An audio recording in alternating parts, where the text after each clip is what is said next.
Hey everybody, happy Monday. It's your girl, the Brooke Ashley, and today we are here to discuss The Real Housewives of Atlanta, season 17, episode 1. Come on in the room, come on in the room. How are y'all? Hey Ayana, how are you? Hey guys, how are you?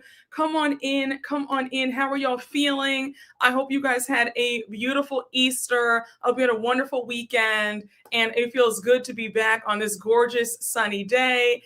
And y'all, when I tell you, I really enjoyed this premiere episode of Atlanta. I thought it was cute, it was fun, and I think that we are in for a good season. Okay, yes, hey y'all, come on in. Yes, yeah, okay. So we see each other. This is going to be a good season. I think that Bravo has found the winning formula.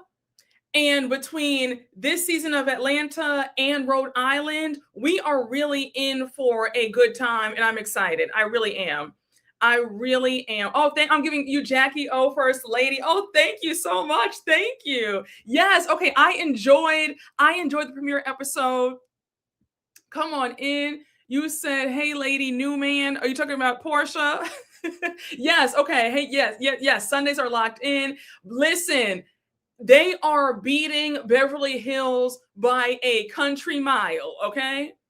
Listen, Beverly Hills, y'all need to go back to the drawing board, be put on pause, a revamp, a reboot. Bravo, take notes on you guys have the winning formula right now. Please rework Beverly Hills. Something's got to give.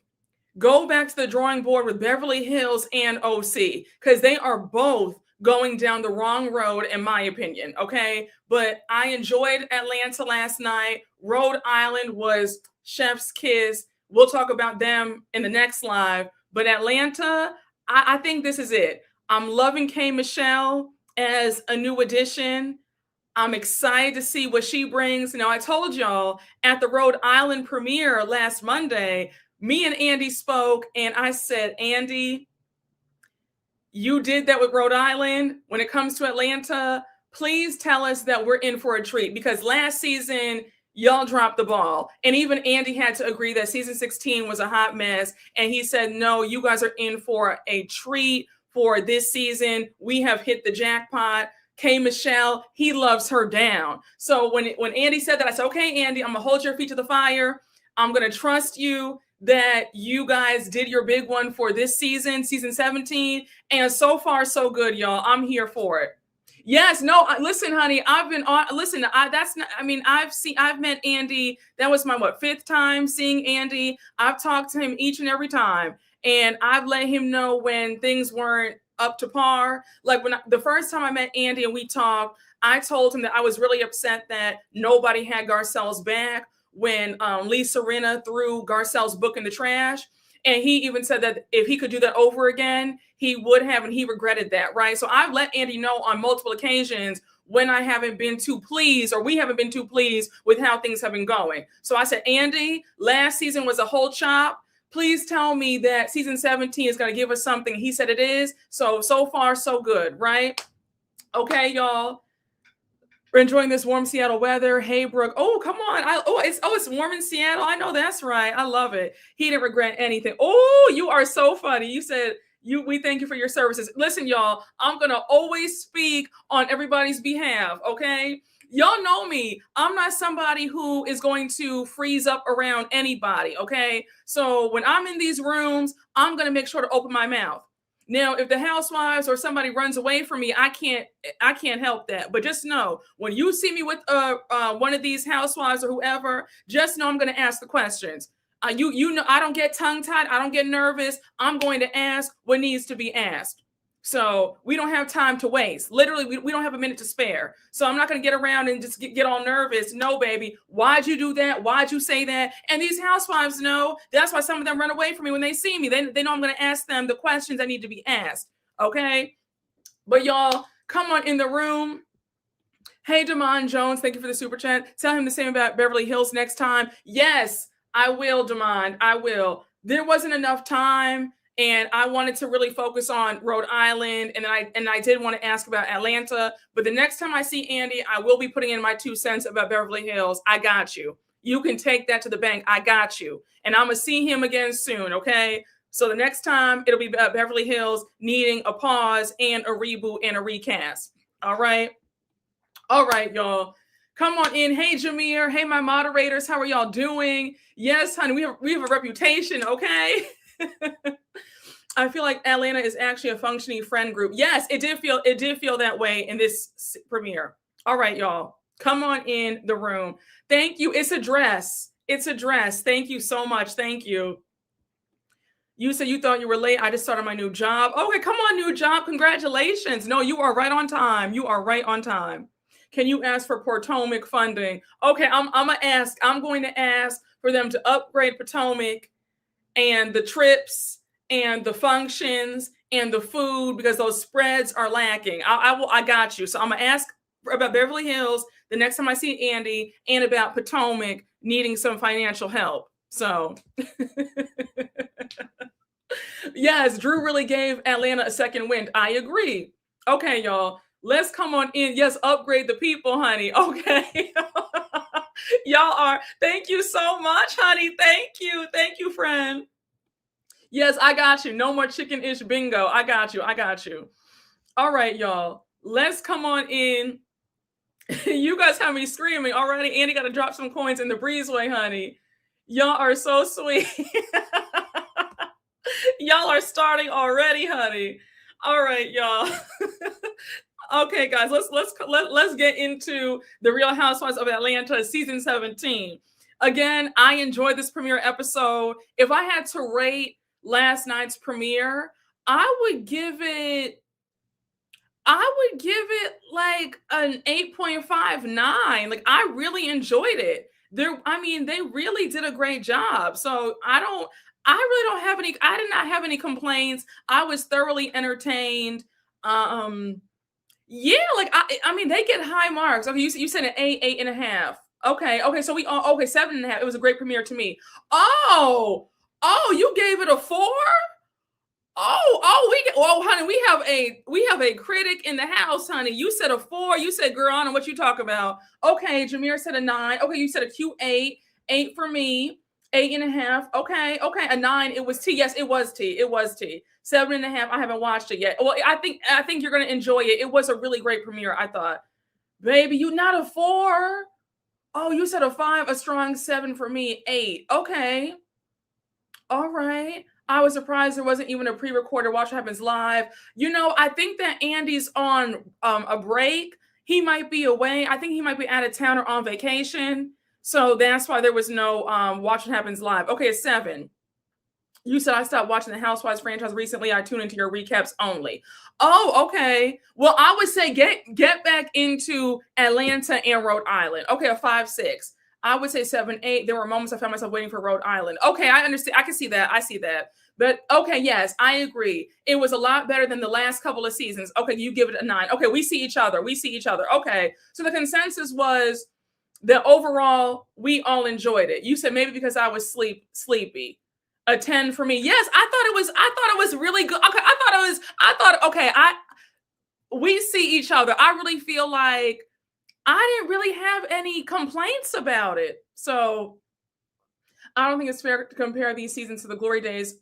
I agree. I think that for all of y'all who gave it low marks, like 4s, 5s, and 6s, remember, I think I agree with your comment. I think that it isn't fair to compare it to the glory days. We are now in a new normal. It's a new day, and we need to be happy for whatever bits of fun that we get on these shows. And I think that Atlanta has been on such a downward spiral that this season premiere, I thought, was one of its best that we've had in a long time. So, all right, y'all. You said the glory days are dead, sadly. You know what? I think when it comes to Atlanta, we'll never get those days back. And that's okay. It's a new day and it's time to move on. An 8.5. Okay, I'm here for that. I'm here for an 8.5. I won't let Atlanta die. I don't care. I know that's right. I wouldn't call it comparing it to the early days. It's every time they start hot, they drop down. Okay. I'm late, but I brought donuts. I know that's right. Come on, Bio Miss. Thank you so much. You're not into Atlanta anymore? I think give it a chance. All right, y'all.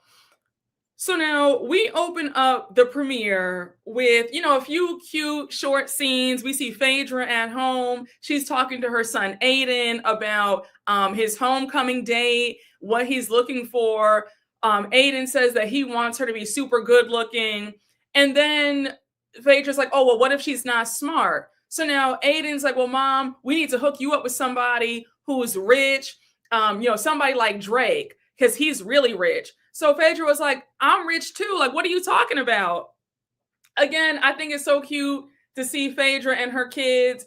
It's so funny that we saw her kids literally grow up on the show. So they went from being babies to now 15. I'm like, where has the time gone? So now we see Angela in her backyard. And mind you, Angela, your home is stunning. That backyard, I think that it is so beautiful. The basketball court, just everything about it. Like you and Charles did that, right?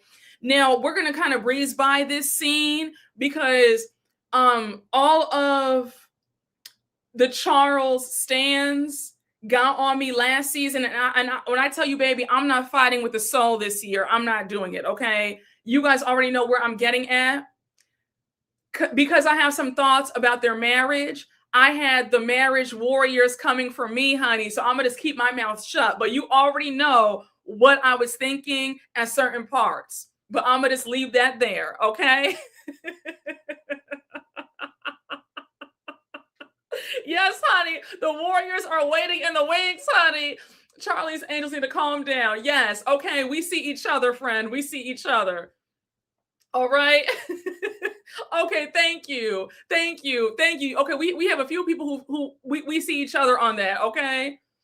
I like Charles, but he needs to do better for the cameras. Okay, yes. He is too nonchalant.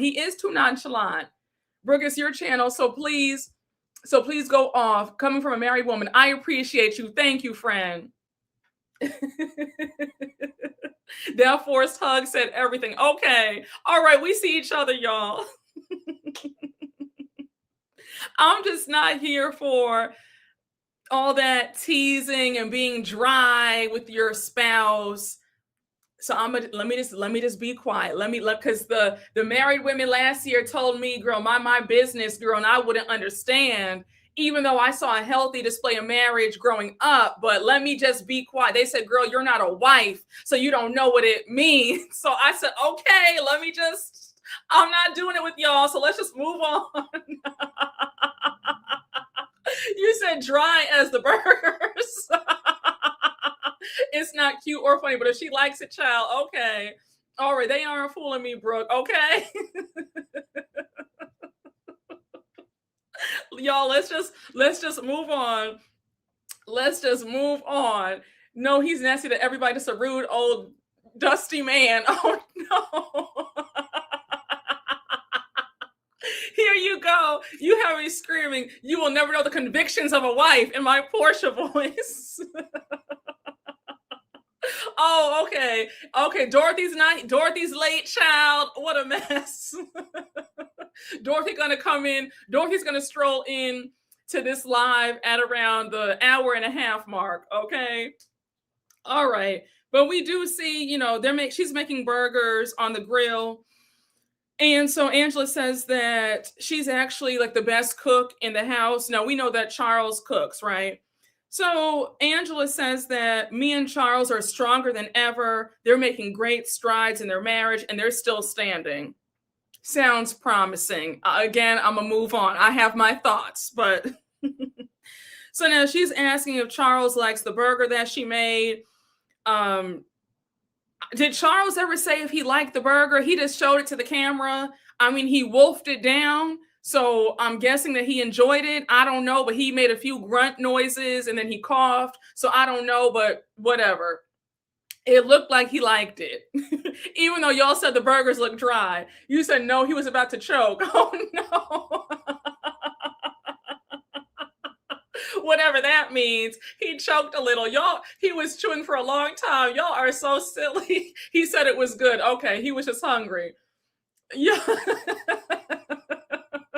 Chewing like bubble gum.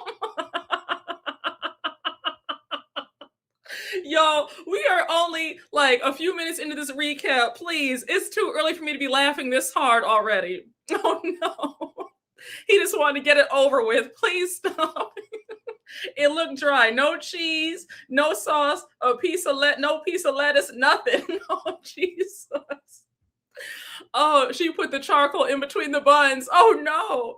Yo, please, please, you guys are so funny. Yeah, you guys have had your Red Bull. Come on, Dorothy. Come on, Dorothy. We were just talking about you. We're happy that you're here. So, anyhow, Angela says that, when Charles did that podcast last year and they asked him, why did you get married? And Charles made that dumb joke saying that he was drugged. We do see Charles apologize to her about that comment. And then he says, I'm here. So now Angela says that she's not shutting down another rumor about Charles. Whatever rumor that you have about him, she doesn't care. She says, I don't give one F. She says, I don't care if you heard that he sleeps with pink rollers in his hair. I don't care if you saw that he was effing the candy lady down the street. I don't care.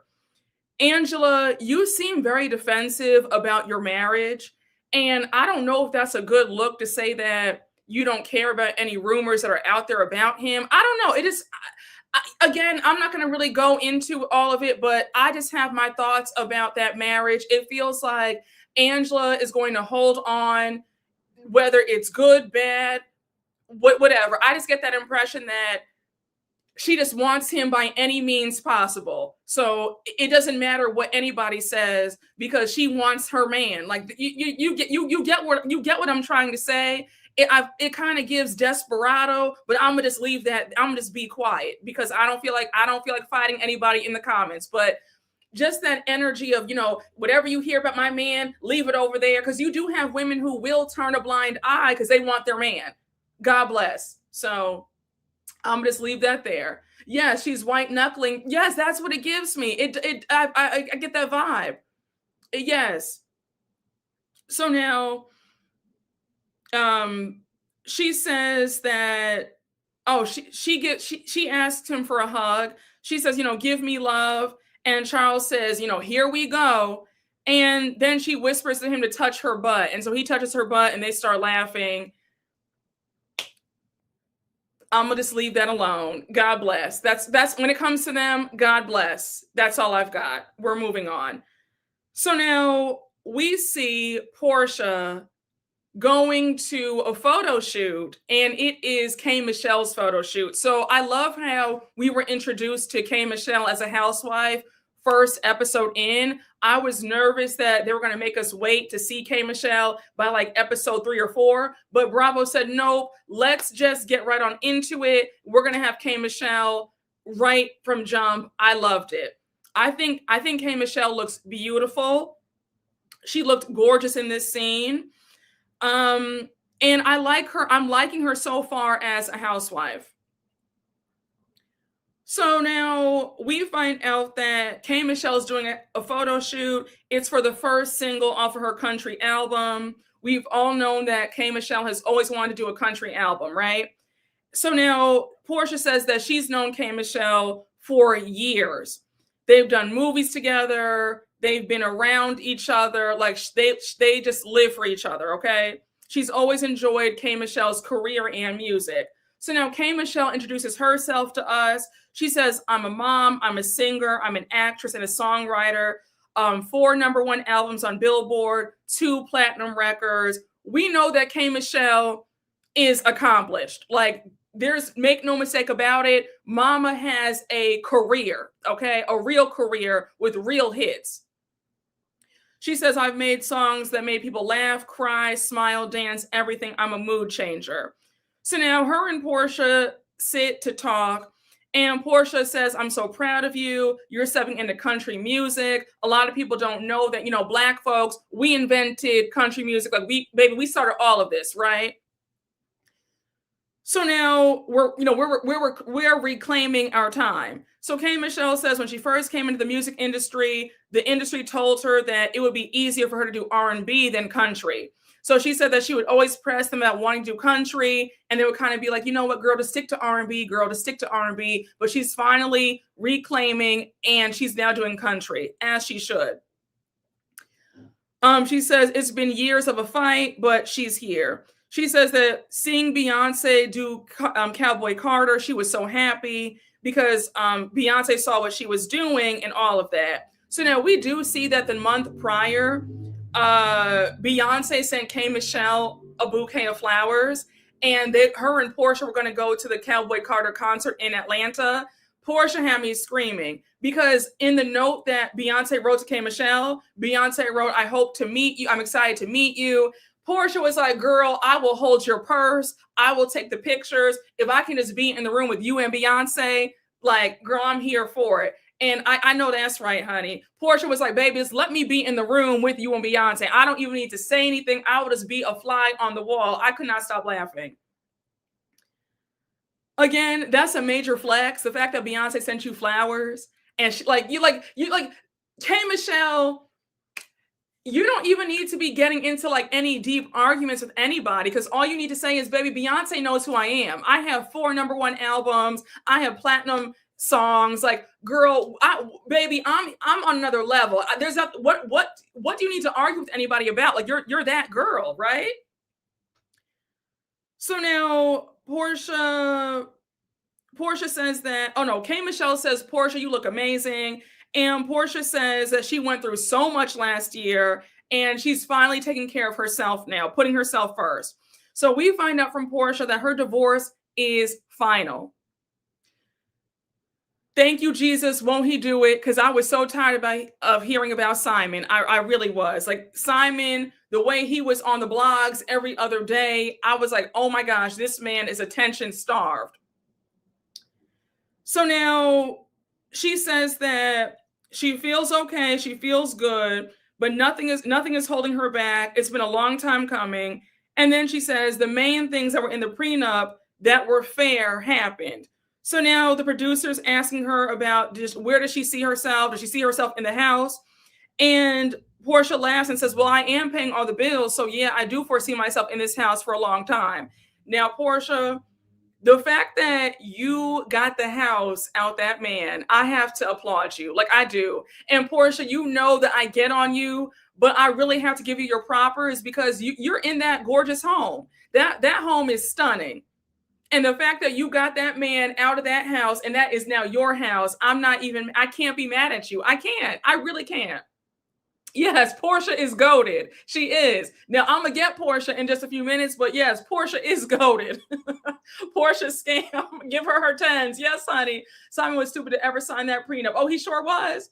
Yeah, she did that. She did. Yeah, P scammed the scammer. She sure did, honey. So now, and be clear, Porsha is never letting that house out of her grip. Like, she will be in that house for a good while. I don't see her giving that house up. So now we find out that Portia's having a dinner party. She says the last time that she's with all the girls, it got heated, and she wants to do something to bring the group back together. So it's going to be a cute date night. Everybody's going to bring their spouses or the situationships, but she wants everybody to come with a date, not solo. So now we find out that K. Michelle is married, and she reveals that she got married a few weeks ago at the courthouse in Nashville. His name is Dr. Caston. He's a dentist. Now, a quick side note. If I'm not mistaken, K. Michelle was dating Dr. Caston for a long time. Because I remember, was she on Marriage Boot Camp, or she was on one of those reality television shows? Either it was at Love and Hip Hop. Before she left, they were dating and they were talking about having twin girls. Did I make that up? It was the same time she was opening up her restaurant in Atlanta. But yeah, he's been around for a long time.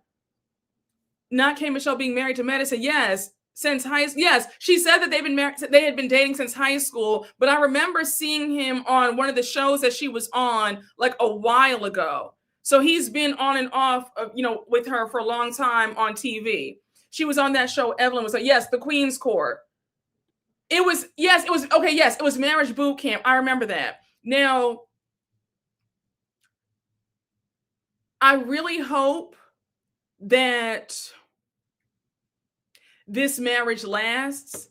And I hope that it's not a marrying down situation. And I'm gonna leave that there. I'm going to leave that there. Okay. That they were on WeTV back in 2018. Thank you, Osmond. Thank you. Yes, it was on her own show. Thank you. Thank you. I knew I wasn't crazy.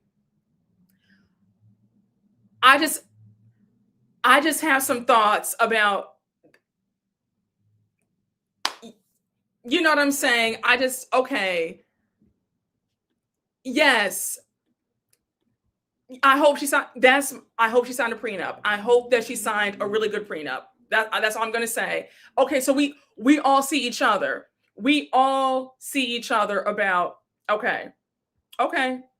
I knew Bruce was gonna give us a mini talk on this and clap. Yes.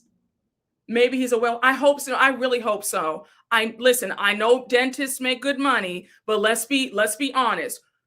K. Michelle is bringing in bank. She has the collaboration with Jack Daniels. She is, a multi-hyphenate. She's an actress, singer.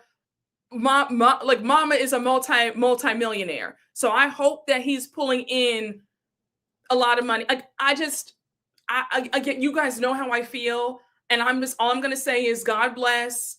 And I hope that this union works. That's all I'm going to say. Yes, we see each other. We see each other. So we're gonna leave it like that. Yes. Because when she said that point about, it kind of felt like chasing, when she made that comment about, she had, they were on a break when she did the Queen's Court, and she said he didn't come to his senses. I had to put his feet to the fire. A woman should never have to put a man's feet to the fire to get him to choose her. If a man is not choosing you on his own, that's your cue to walk away. I don't believe in chasing men on any level. And that part was a bit concerning to me, but I said, let me just be quiet. But when she said that part later on in the episode, I got, my heart kind of was beating out of his chest. K. Michelle is too beautiful and too talented to be, and we're going to talk about that later on. Yes. Okay. All right. We see each other. She did. So it was giving ultimatum. Okay. We see each other. We see each other. We see each other, honey. So I'm just confused about the timeline of the wedding and when filming started. I know. I was surprised too that she got married right before filming started. I said, okay. Yes, I only want the best for K. Michelle. I really do. So I'm going to pray over their union. God bless. Yes, honey, we are one band, one sound, and we are on one accord. So now, guys, before we get further into the recap, I do want to say a special thank you to today's sponsors of our live, and that is EveryPlate. EveryPlate is the affordable meal service that I love, and I'm going to play you all my ad for them because, baby, their food is so good, and y'all know that I only promote the best, okay? So again, a special thank you to EveryPlate, and let me play you all the ad. Life and budgets. EveryPlate is the affordable, low-stress way to cook great meals while balancing work, social life, and budgets. You know that I am always go, go, go, and I don't have that much time to cook, but when I do cook, I love EveryPlate. Now, if you're unfamiliar with EveryPlate, let me explain more. EveryPlate is the affordable meal kit that simplifies weeknight cooking for everybody, like parents who don't have time for mealtime battles. It's also very budget friendly, offering tons of flexibility, whether cooking for yourself, your partner, roommates, or friends. There's something for everybody. And the best part, there's a rotating selection of craveable, comfort-forward dishes. You have crispy buffalo ranch chicken, caramelized onion smash burgers, which are amazing, by the way. And just the other day, I made the delicious cheeseburger crunchy wraps with the potato wedges on the side and the pickles and the special sauce. And as you all can see, it came out perfectly. It's giving chef. Now, the best part about EveryPlate, it's cheaper than the grocery store, half the price of takeout, and it's upfront, everyday low pricing with no hidden fees and no surprises. And the consistent low prices make staying on track financially realistic. And in these times, that's what we all want. A great meal at a great price. And the best part about EveryPlate, they give you pre-portioned ingredients so it reduces the mess, stress, and food waste. And the meals are ready in 30 minutes. And you have step-by-step recipe cards that make it friendly for all skill levels. Now, if you're still unsure, let me give you some more stats to change your mind. 3 out of 4 customers say that EveryPlate encourages kids to try new foods. 94% say it reduces mealtime stress and conflict. 98% say EveryPlate makes dinner planning less stressful, and 97% would recommend it to friends or family. Try EveryPlate and get $2.99 per meal on your first box, plus 10% off for a month. Go to everyplate.com/podcast and use code BROOK299 to claim your offer. That's code BROOK299 at everyplate.com/podcast to get $2.99 per meal on your first box, plus 10% off for a month. Ditch the dinner time dilemmas with EveryPlate. Hey guys, we're back. Again, a special thank you to EveryPlate for being today's sponsor. And thank you all for listening to the ad. I see a lot of you guys are hungry now. You guys are so sweet. Thank you. Oh, you guys are so funny. Hopefully Potomac sees this ad so they will have something to eat at their function and not some Popeyes. All right, y'all. So anyhow, we now have K. Michelle ask if Porsha's bringing Dennis to this cute little party that she's throwing. And Porsha says, girl, no, Dennis is family. So she says, we got to keep it quiet. We don't want him to know about the new situationship yet. She does say that she's dating. She says that she deserves to be admired and courted. She does have a little friend. Now, we're going to talk about this little friend, this new man of yours, Porsha. Girl, stop. Because it seems like he gets around on other shows as well. Is giving paid actor. Okay, shout out to Alexander Rogers, who says that is giving central casting. Because the girl said that he is all over. He was on season 1 of Ready to Love. And one of y'all in the chat said that he's a Nollywood actor. Several of y'all have said that he's on several skits. So it's clear that your new friend is trying to be famous and he's trying to get this bag and have his face out on the big screen, okay? And once again, a special shout out to Alexander Rogers for that. You found him on central casting. Yes, it's giving paid actor. It's giving rent to man. He said he's pulling a TJ. Yes. So he was in The Walking Dead for 2 episodes. Oh, I didn't know that. Oh, wow. You said Nollywood actor in Simon's Home? You guys are so funny. In this economy, he's making his rounds. Oh my God, he better have an Oscar by next year. He's in the Country Wayne skits. Okay, wow. Yes, honey, he is an IMDb. Jesus, he's better than those businessmen. Very true. All right, y'all. So anyhow, K. Michelle's asking who's all coming to this dinner party of Porsha's. Porsha says Angela, Phaedra, Kelly, she owns Nana's Chicken and Waffles, and Shamea. So K. Michelle says, oh, Shamea, your best friend? Porsha says, my ex-best friend now. Porsha says that right now, her and Shamea's friendship is non-existent, which is quite natural considering what happened all last season. She says, however, excluding her from this party would be the wrong thing to do. So now Porsha says, Drew Sidora is going to be there, your fellow singer. And, K. Michelle makes a face. So it's already very apparent that there is going to be beef. Well, we see in the trailer that there is going to be a big argument between K. Michelle and Drew. We did see that a few weeks ago. K. Michelle was on Sherry Shepherd's show, and she threw some shade about Drew not being a real singer. And she doesn't argue with people who are not real singers. Like, she's a real singer and Drew's not. So we already know that it's about to go down between them both. And Porsha kind of is setting it up throwing that shade out there about, well, you know, Drew, she sings as well. And K. Michelle making that face gave me, there's going to be some friction. Like, that's clear, right? You say you're excited for that beef. Same here. So now Porsha's asking K. Michelle, what singer are you not beefing with?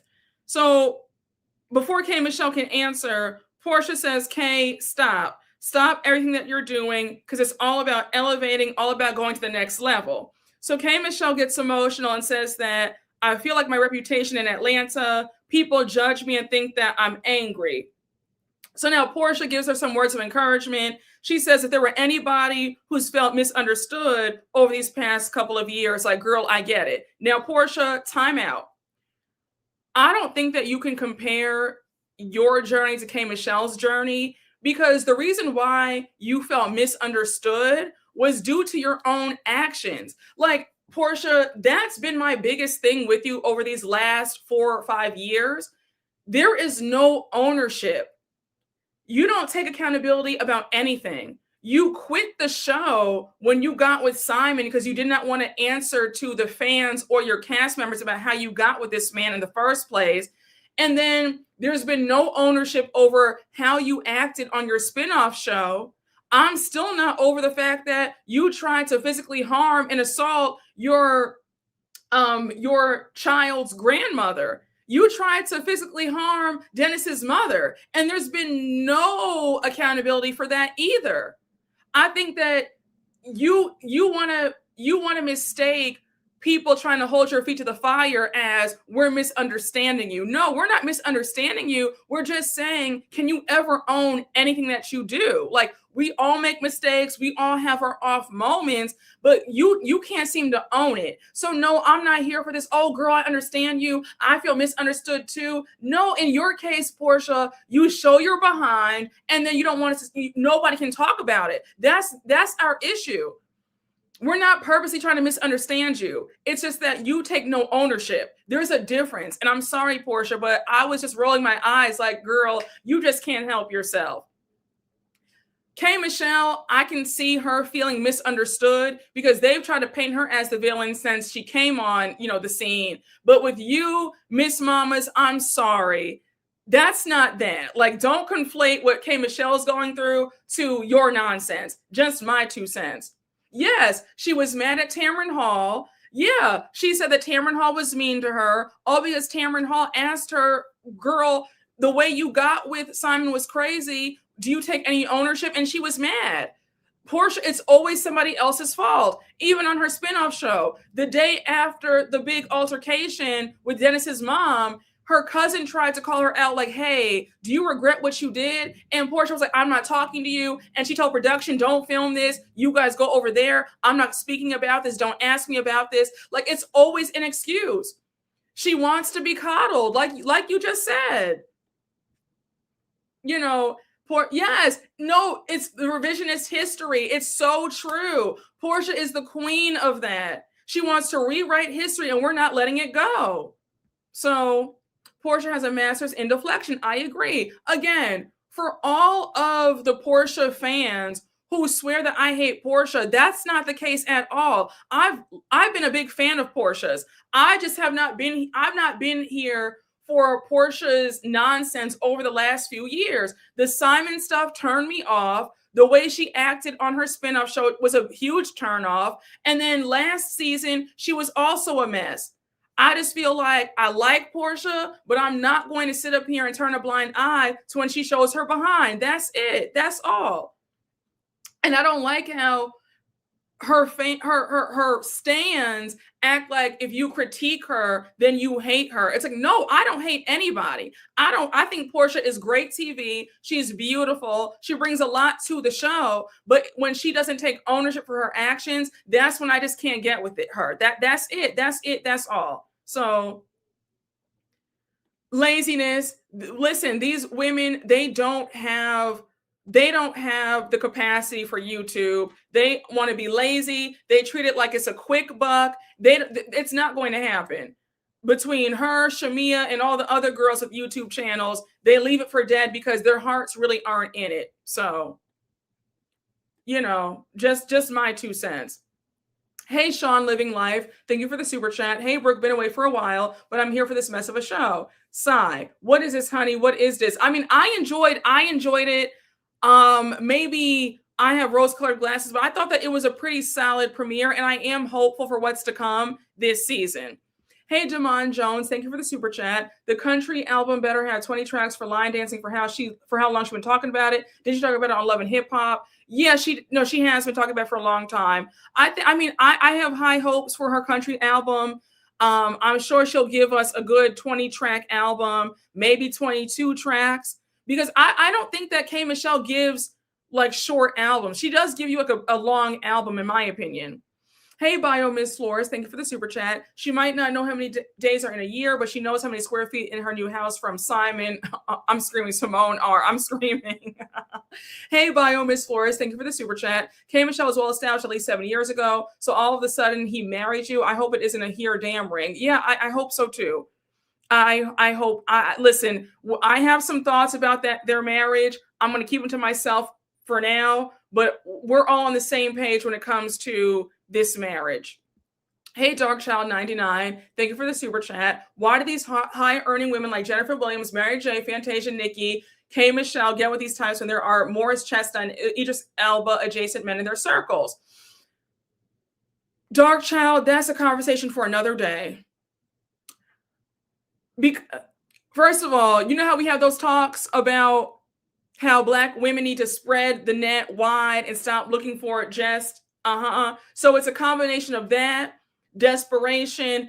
That's another topic for another day. We'll talk about that maybe on Thursday. But, just table this for another day. But we'll talk about that another day, okay? It's a lot of factors that go into that. Hey, okay. Thank you for the super chat. First time joining a live, you have a kind spirit. Oh, thank you so much. Thank you for that. Thank you for being here. Hey, Darkchild99, thank you for the super chat. There's a post on Facebook titled "When Mike Gets Invited to RHOA" from 2 weeks ago, talking to the same guy he walked into Porsha's dinner party with, discussing the producer calling them for casting. Shaking my head. Well, yeah, they said that he's an actor. Like y'all have said in the chat that he's an actor, and so he does this is his job. So very much so. That's it, and that's all. So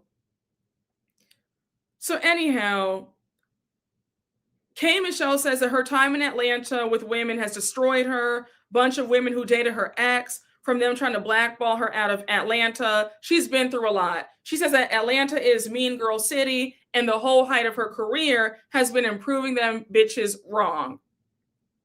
So now Porsha says ignore anything from the past, and they hug it out. K. Michelle, let me say this. I hope this comes across your desk.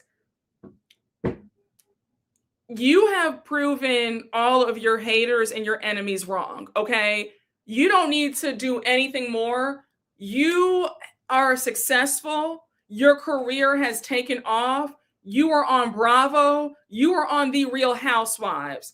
If that isn't a flex, then I don't know what is. I mean, there's nothing more for you to prove. Beyonce knows who you are. Like, you're getting flowers from Beyonce. You're getting personal invitations to meet Beyonce. Like, you're it. Like, you're that girl. You're her. So you don't need to flex for Rashida or Toya Carter, Lil Wayne's baby's mother's ex. Like, all of those haters that you're speaking of, you have already surpassed them. You have already blown them out the water.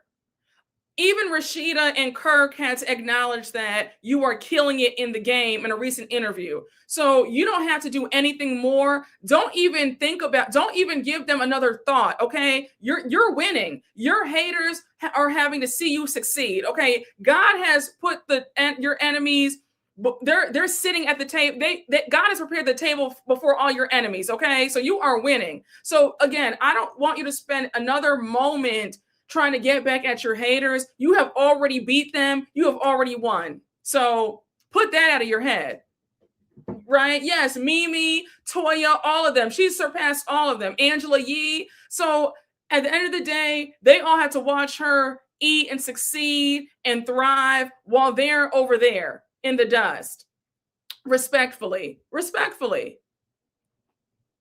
You said Kay has arrived in my Nene voice. Get her husband out the room, okay?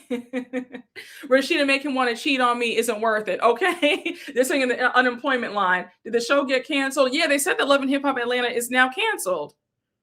She's on a new level. They're not thinking about her. Oh, you said they're not thinking about her? I don't know. You'd be surprised.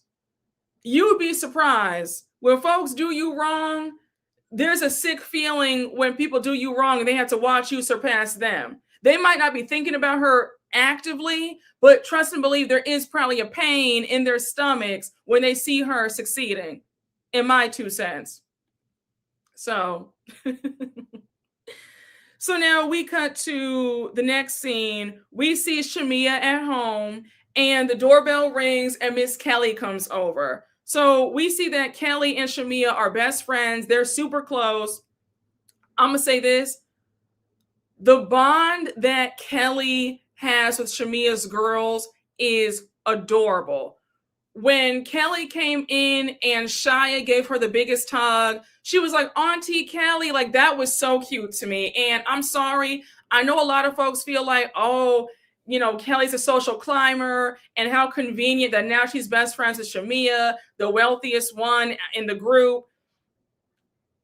Say what you want. There might be some social climbing going on, but I do feel for the most part that their friendship is a real friendship, right? Because you can't deny that connection with somebody else's kids. Like that told me everything I needed to know that they really are close off camera, because the way, I mean, kids are not going to hug you if they don't see it for you. And the way Shia embraced Kelly, that was so cute.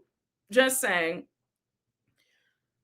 So now Shamea says that Kelly is her BFF. And she says that Kelly has been the biggest blessing of her life right now. So they'll watch each other's kids. They take family trips together. She says it's almost like sister wives, but Gerald's like, no, we're not doing that. So now we see Shamea's mom, Sarah. She's there in the kitchen feeding Shiloh.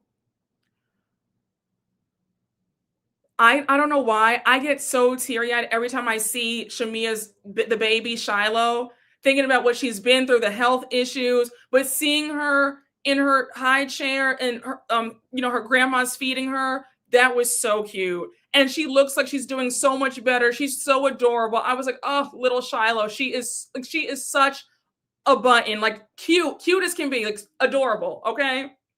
Adorable. And I'm happy to see that Shiloh's doing well. Like, I hate hearing about kids having any sort of health challenges. Like, oh, like, it makes me cry. So seeing her happy and she's doing well, I was like, oh, thank God. God is so good. Yes, isn't she adorable? She is, honey, she is adorable. A little angel. Yes, both of her girls are so cute. Yes, she seems so happy. She was just sitting there bouncing around in the chair, eating her food. Just so cute. Okay. So now we have Shamea's mom asking Kelly, how is Chloe doing? We know that Chloe is Kelly's oldest child, and Chloe just started college. She's at Spelman.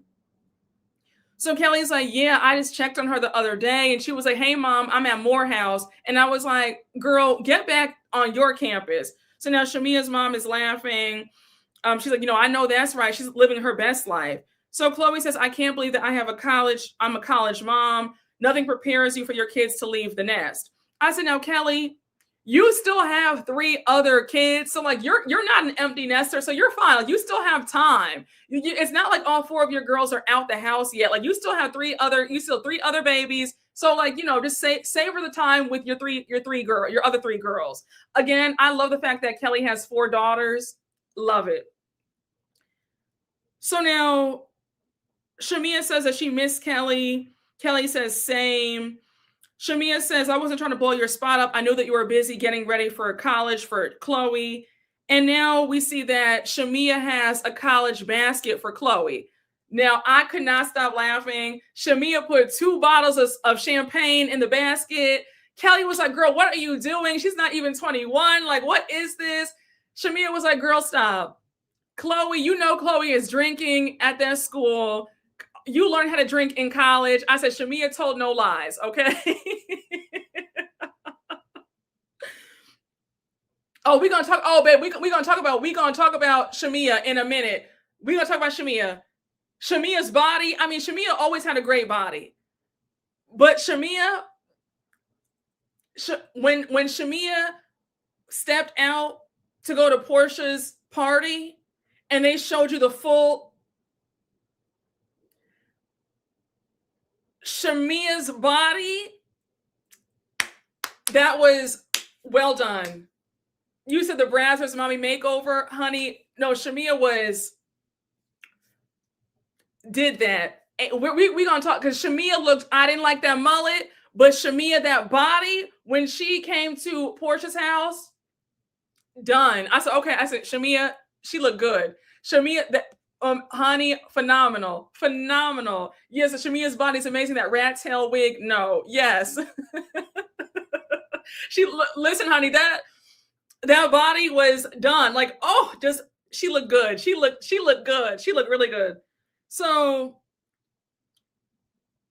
Shamea's like, every kid learns how to drink in college. Shamea says, I hope we could be friends after you see what I put in the basket. So we see that there's a pregnancy test in the basket. There's the bottles of liquor. There's a box of condoms. So Kelly cannot stop laughing. She's like, girl, this is a mess. So now Kelly says, well, I hope that you have this same energy when it's time for Shia to go to college and I make up her college basket. I hope you're still laughing. I think Shamea will be a good sport when the time comes. Again, Shamea knows what it is when you're in college. All right. She knows. The pregnancy test took me out. Yes. Okay. You like the mullet? You like that rat tail wig? I'm screaming. I thought Shamea's college basketball was funny. You said that plan B took me out. Yes, honey. A mess of a gift, but okay. I mean, it's all in good fun. And listen, college is a time. College is a time. Listen, I'm here for the parents who know what it is and are not in denial. We need more parents who are not turning a blind eye or putting their head in the sand about what happens in college. And I think that a box of condoms, that's a good gift for college. I do. I really do. Listen, I was here for the gift. I was here for the gift basket. Okay. So I wish someone got me a basket like that. Yeah, definitely have the talk. Yes, better to have it and not need it than to need it and not have it. Okay. Yes, exactly. So, and also, Shamea, like Shamea said, Chloe is a grown woman. Chloe is 18, 19. It's not like she was 15 or 14. So, child, we got some stiff people in the chat saying, oh, it was inappropriate. I'm like, all right, child, we see who was stiff and we see who was fun. You guys have me screaming. Oh my gosh. You guys have me screaming. Oh my gosh. Yeah, she's 18 years old. Yeah, we got some prudes in the chat, honey. We got some prudes in the chat. We got some folks who are like this. We got some folks who were, their heads was really just in the books in college. We see who was in the books and we see who was out here having a time. Okay, now, if you are stiff, don't be mad. I'm just having fun. Don't get mad. Don't, it's a joke. Calm down, relax.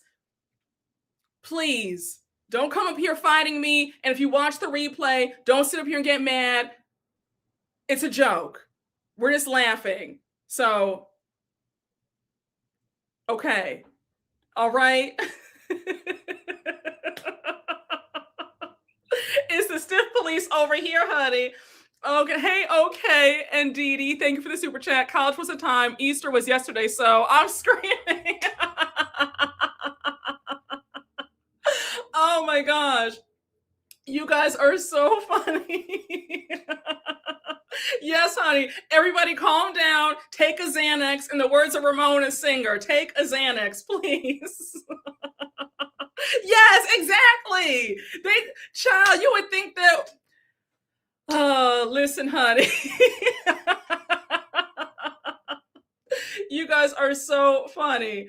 Okay, stiffness and strictness in the chat. Okay. All right, y'all. Yes, honey. Pearl Clutcher is coming through on Easter Monday, honey. Yes. You guys are so funny. You said don't say throat spray. They're really gonna get mad. Okay. Lord have mercy. You guys are so funny. Okay, some of y'all probably needed that. Oh, listen, don't get me in trouble, y'all. Please, we're here to have a good time. Hey, the perfume preppy, thank you for the super chat. Shamea has Sharon Stone's wig and casino in black. Oh my gosh. Don't piss off the Saints. Yeah, honey, let's just move on, honey. Before the Saints come marching in to blow this popsicle stand out and shut this live down. You guys are so funny. Okay, y'all, let's move on. Okay, my nose is in the books, and you said your nose is in the books, and your back was arched. Okay. Yes, honey, you can do both. Me in the middle, dance all night, in the words of Beyonce. You don't have to be either or. You can be both. The duality of being a human. You can still, have your fun, and you can still be professional, and you can still be, I'm screaming. Yes, it's called multitasking, honey. I am multifaceted, okay? I'm every woman, okay? It's all in me. Oh my gosh, you guys are so funny. Oh my god. Yeah, there are layers. There are layers, okay? Nobody's just one thing. You're this, you're that. There's all sorts of sides to everybody. So you can be the injured son and the whore daughter. Exactly. Head in the books and legs to the moon. Exactly. You guys are so women in STEM. Exactly. Okay. There's layers to this, honey. Okay. You guys are so funny. Please, y'all. Enough. Oh my gosh. Hey, the perfume preppy. Thank you for the super chat. I was getting clapped like a tambourine. Go blue. Okay. Oh wow, we have a confession today. You guys are so funny. Okay, y'all. Let's get back on track. Yes, it's called research. It's called living life. It's called being a well-rounded person. Okay. So I hope that everybody is well-rounded in life. Clap like a tambourine is crazy. I'm screaming. Yes, honey, it's only 3:28 p.m. Eastern Standard Time, and the girls are letting it be known. All right, y'all. Let's make these plays for these men. Oh my gosh, you guys are so funny today. So anyhow, they get off of that, and Kelly says, speaking of responsibilities, how was your trip to Grenada? Shamea says it was so good. And then she announces that she now owns a rum company. So Kelly's excited. And Shamea says that she's a Jackie of all trades. She's still singing, but now she also has this rum company. She says that the folks of Grenada are her people now. Shamea goes on to say that Gerald believes in her passion for music so much that he's invested over 6 figures. So let me stop here. Shamea, I should have put the picture up. My apologies, forgive me. But this confessional look of Shamea in this leopard with the long hair, Shamea, I love you in that long hair. And I'm not trying to be funny, but this 27-piece Fantasia Free Yourself in 04, it drives me up the wall. Like, Shamea, Shamea, please, can you, I need you to keep this look in this confessional at all times. That long hair, it just suits you. Yeah, no, she does. She does. It's okay to say that. I think that short hair, it's like very few people I feel can really pull off that short pixie. You know what I'm saying? Like it can really age you. And I want her to have that. I need that bust down. Shamea looks so beautiful in that confessional. Shamea, that was your best look. That was your best look today. What's wrong with the bob? Something.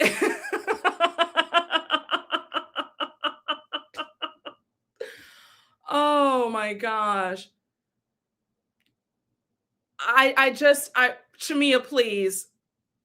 I love you in the long hair. I thought that confessional look was perfection. You looked beautiful. I mean, you're a beautiful woman anyway, but just that longer hair really does it for you. It was just too good. Okay. Yes. V Carter. No. You spoke a word. You spoke. I feel the same.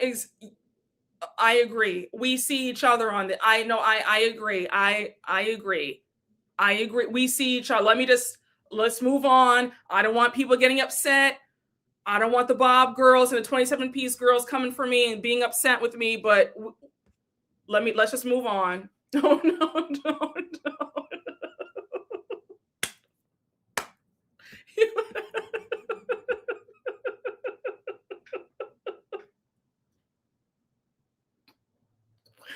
Not Dillard's salesperson. You guys are so funny. Listen,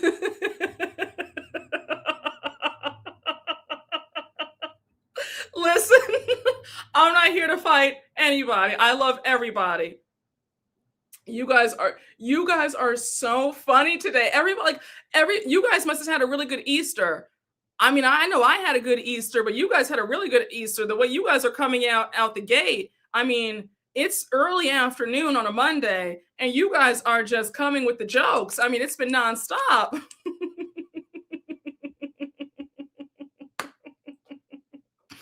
Oh my gosh, you guys are so funny. Holy Week is over. Time for mess. Well, no, you guys were cutting up during Holy Week too now. So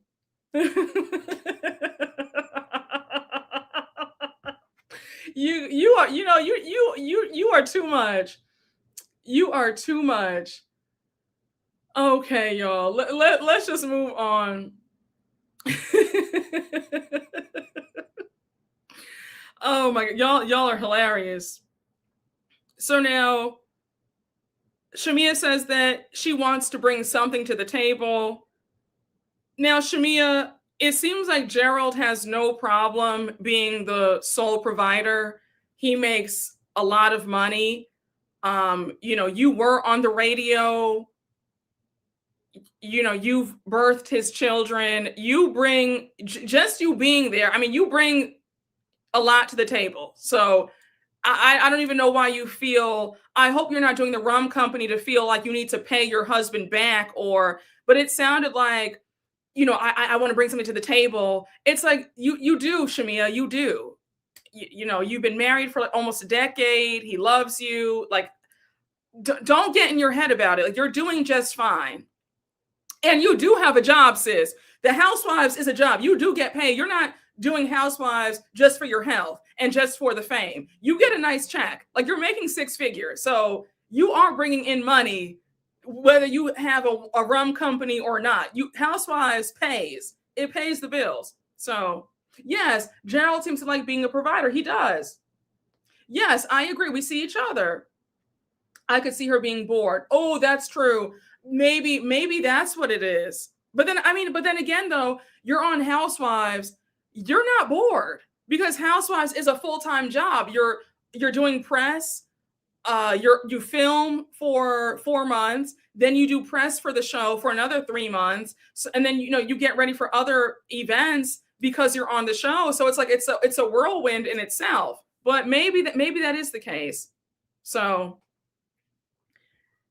one of y'all just said something. You guys had me screaming. Okay. Yeah, she does make more. She makes more than the average 2-season player life. Yes, because she was a friend for so long. Yes, exactly. She's definitely making more than the average 2-season housewife because she was on the show as a friend of, like you said, for years. And then she's been with Bravo for a long time. So yeah, and then she's has a great life. She's very, aspirational. So I'm sure that her season 2 check is probably like 200, 300,000 if I had to guess. So she's doing well. Shamea always gives can't sit still energy. I can see that too. So anyhow, they bring up Porsha's event that's this weekend. And Kelly says, I can't wait to see the ladies. Shamea says it's going to be an interesting night. So now Kelly asks if she's talked to Porsha. And Shamea says that there was some back and forth text messages after the reunion. And she says it took her a while to catch up at what was thrown at her at the reunion. She says when she watched the reunion back, she was like, wait, she said that to me? Like, she really said that? So then she says, I texted Porsha about what she said to me, and it was a whole nasty text exchange. So now Shamea doesn't tell us what was said, but she acts out like the feeling of the text, right? Like it was all this and like all like sticking your middle finger up, like just pretty much it didn't go well. Things went south, things went down in the DMs in not a good way. Like they were falling out via text message, a mess. I'm not surprised to hear that whatsoever. Your friendship was already dead in the water last season. The reunion didn't help things. And then for you to confront her about what she said at the reunion via text, that was going to be a hot mess. So not surprised to hear that. So now she says that we left it angry. And she says she's meeting people where they're at. She says, if Porsha gives me good energy, I'll give her good energy back. So now Kelly wants to know if her husband, Gerald, is coming. And we do see that Shamea showed him the invitation. And pretty much Gerald is not coming. Like, he's not here for it. We all know that he hates the cameras. He doesn't like the show. So no surprise there. And we see that later on, he did not attend. But no surprise. So now Kelly's like, wait, what? Like, who is Porsha going to bring? So Shamea says it's her event. So, of course, she'll be bringing somebody. And then she says, it's, and so now she says it's Simon's house. She's bringing somebody in Simon's house. No, Kelly says it's Simon's house. She's going to bring somebody in Simon's house. So Shamea's like, Kelly, stop. Now, Kelly, we all know that Porsha got that house. So it's now in her name. Her name is now on that title and that deed. So technically, it no longer is Simon's house. Okay, she took that house. She can do what she wants with it. And now she pays all the bills and the mortgage. So, baby, she wants to bring 5 men, 10 men, 20 men home. That's her right. That's her home. So now Kelly says, what if Porsha wants to get some cutty? And now Shamea says, well, that is her house now, so she can do that. So Kelly says, to each their own, but I just hope that the ghost of Simon doesn't get us all.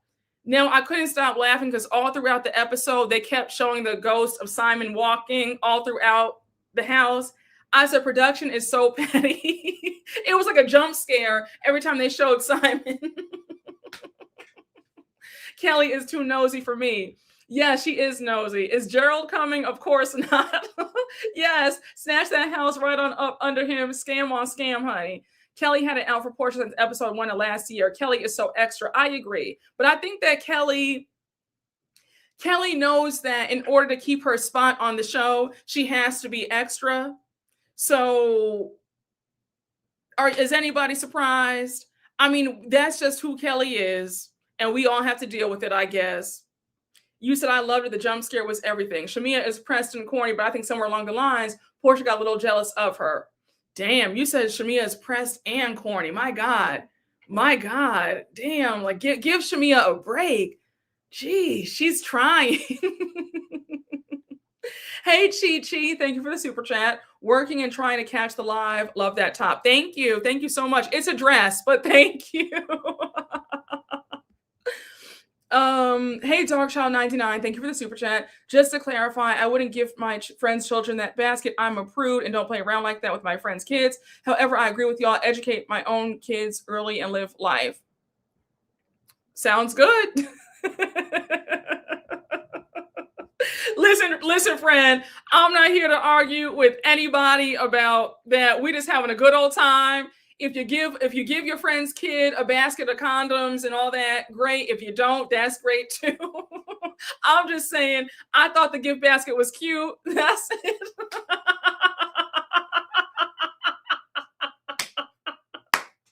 Listen, honey, I'm here for all of it. I'm here for the prudes, the saints, the ain'ts, everybody in between. Okay. I love y'all. No, I love y'all. I really do know. I promise you, I love you guys. I really do. Yes, honey, I choose peace. I choose me. You guys are so funny. You guys are so silly. You guys, please. You guys are so funny. Please, y'all. Enough. Pass. No, did you wait, Osmond? Osmond has me screaming. Oh my gosh, y'all. No. We're having a good time. No, dog child, you know I love you. I'm just having a good time. I'm just poking fun and being silly. I promise. We're just having a good old time. That's it. That's all. No, I'm being silly. It's all in good fun. It's all in good fun. Okay, y'all. It's all jokes. It's all jokes, y'all. You said I have thick skin. You guys let's move it along, Claudia. You guys it's all in love, honey. It's all in love. I promise you. No, yeah, I know. It's all in good fun. It's all in good fun. So, all right. Let's move on, child. Let's move on. Oh gosh. Oh, you guys are so funny. Okay, y'all. So now it is the night of Porsha's dinner party. Now, I think the theme was Mystic Nights, and Porsha kept saying Majestic Nights. I said, Porsha, how do you forget the theme of your own party? She kept saying majestic. That really took me out. I said, Porsha really is hilarious. So now Porsha spent some money on this party. We have dancers, we have the staff, the food looked good. One thing about it, I will say that Porsha does know how to plan a nice party. So now we have Cynthia arrive solo with a bottle of some rum, but she had a look-alike doll of her man, Le Prince. I forgot they were still dating. It was funny though, she did have him on FaceTime. So now, and you know what I think about Cynthia and this relationship. I'm just like, Cynthia, girl, it is okay to be single, but I digress. So now we have Angela and Charles arrive. Angela says, I don't think I'd have a couples event at my ex-husband's home that quickly. Don't you feel like he's going to jump out the closet? Then we see production play the ghost of Simon walking again. I could not stop laughing. I said, y'all are so shady. Simon was walking with his stiff self. They had Simon looking like the black Alfred Hitchcock in those cuts of him walking. Just a mess. They play with that ghost all night. They sure did. So anyhow, we have Drew arrive, and she's on FaceTime with her friend Black, the one that they said that she was dating last season. So now we see Phaedra arrive with her boyfriend. Was she with him last year? Right? He made an appearance last season, if I remember correctly. So now we cut to Drew, and she says that she didn't imagine that it would be 2 years and she would still have a man underneath the stairs. So Ralph is still in the basement. So the producer goes on to ask if she's dating. Drew says that she has been on some dates and she does have a friend, which I'm assuming is Black. So Angela's like, Drew, just tell us the truth, girl. We know what it is. Who are you lying to? We're not buying it. So now we do see that Drew and Porsha do embrace. They give a, have a hug. They're in good spirits. We all know that last year it was a bit testy between them. And Drew does compliment Porsha's home. She's like, oh my gosh, your home is gorgeous. And again, Porsha, your home is stunning. Like, I see why you scammed Simon out that house, because it is gorgeous. I would have scammed him out that house too. It is stunning. Like, you did that. So now Porsha sees that Drew has somebody on FaceTime, and Portia's like, wait, who is that? So Drew says, you asked me to bring Black, and this is him up close and personal. So Portia's like, this is the second date that's on FaceTime, that's in the phone. Maybe I should have made this an Uber date. So now Porsha takes the phone. She's like, Black, are you guys friends, or are you guys friends? So Black says, no, we're friends. So Porsha says, y'all are definitely more than friends, but okay. So now Drew says in her confessional that he goes everywhere with her. He's her best friend in her phone. The producer's like, well, what about after dark? So Drew says, we do a lot of things on the phone. Drew, if you're dating this man, just say it. Like, all this cloak and dagger for what? And a quick side note, Black, you must not have a life, because what do you mean you're on FaceTime for the full 3 hours? Like, you were on FaceTime the whole entire dinner. Like, I had secondhand embarrassment to see you on that phone with a grin from ear to ear, showing all 32 teeth, and you're on FaceTime. Drew had the phone propped up at the dinner table like this, and you were there like this. I was like, you don't have a life? You're that pressed to be on with the Housewives that you're going to be on FaceTime for 3 hours? Like, what is this? A mess in front of a ring light. Yes.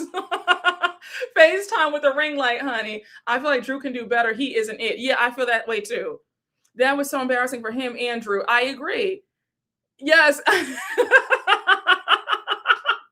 He should have been watching basketball or chopping wood, just lazy. Did he even eat a potato chip? No, he didn't, honey.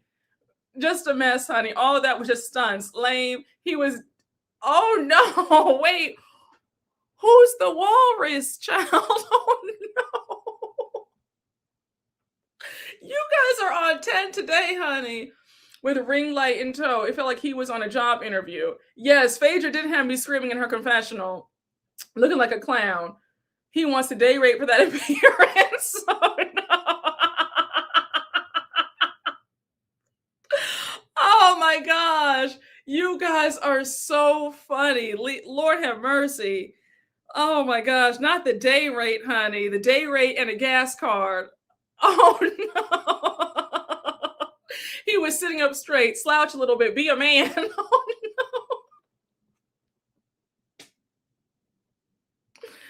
That phone being there for 3 hours should have been overheated. Exactly. You 125 and a brown bag lunch. At least they saved on the gas card. You guys are funny. You guys are on 20 today. Like, I am screaming so loud. A day rate, gas card, some Magnums with a loaf of bread. Oh goodness, y'all, please.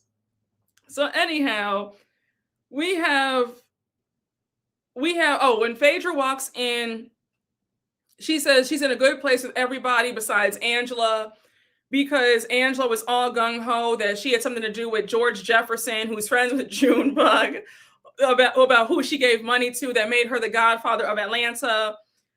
She says, everybody knows I have several jobs, but running around meeting people in Atlantic Mall is not one of them. That George Jefferson friends with Junebug bit, that took me all the way out. I said, no, Phaedra, I'm still on what you did in season 9, but you really are hilarious. Like, that's one thing about it. Phaedra really is funny. So now we have K. Michelle arrive with her husband. K. Michelle introduces Dr. Caston, her husband, to Porsha. So K. Michelle says Caston is someone that she's known since the 9th grade. We dated on and off again. For her, it's been a thing of, when are we going to take things to the next level? As a woman, You should not be asking a man, when are we going to be official? When are you going to marry me? If you have to ask that as a woman, you have lost. That is desperado behavior. A man knows if you have to ask a man, you're not the one. And I know I'm about to hurt some feelings, but a lot of this stuff is desperate behavior for women. You should not be asking a man, when is he going to make things official? What are we? Let the You need to continue dating other men and let him worry about what you're doing. Stop asking men, what are we? It's desperate. It's desperate. I'm going to say this one more time. Please, y'all. I know what I'm saying. It's desperate behavior. And you should not be asking a man about, when are we getting married, or why won't you marry me? A man knows if you're not the one for him, you're going to know, because he won't be pressing you about that. Okay. If you have to ask a man about marriage, you're a bit more into him than he is into you. Just saying. I hope I've saved somebody here. But listen, y'all, I'm telling you, y'all, when a man wants you, you will know.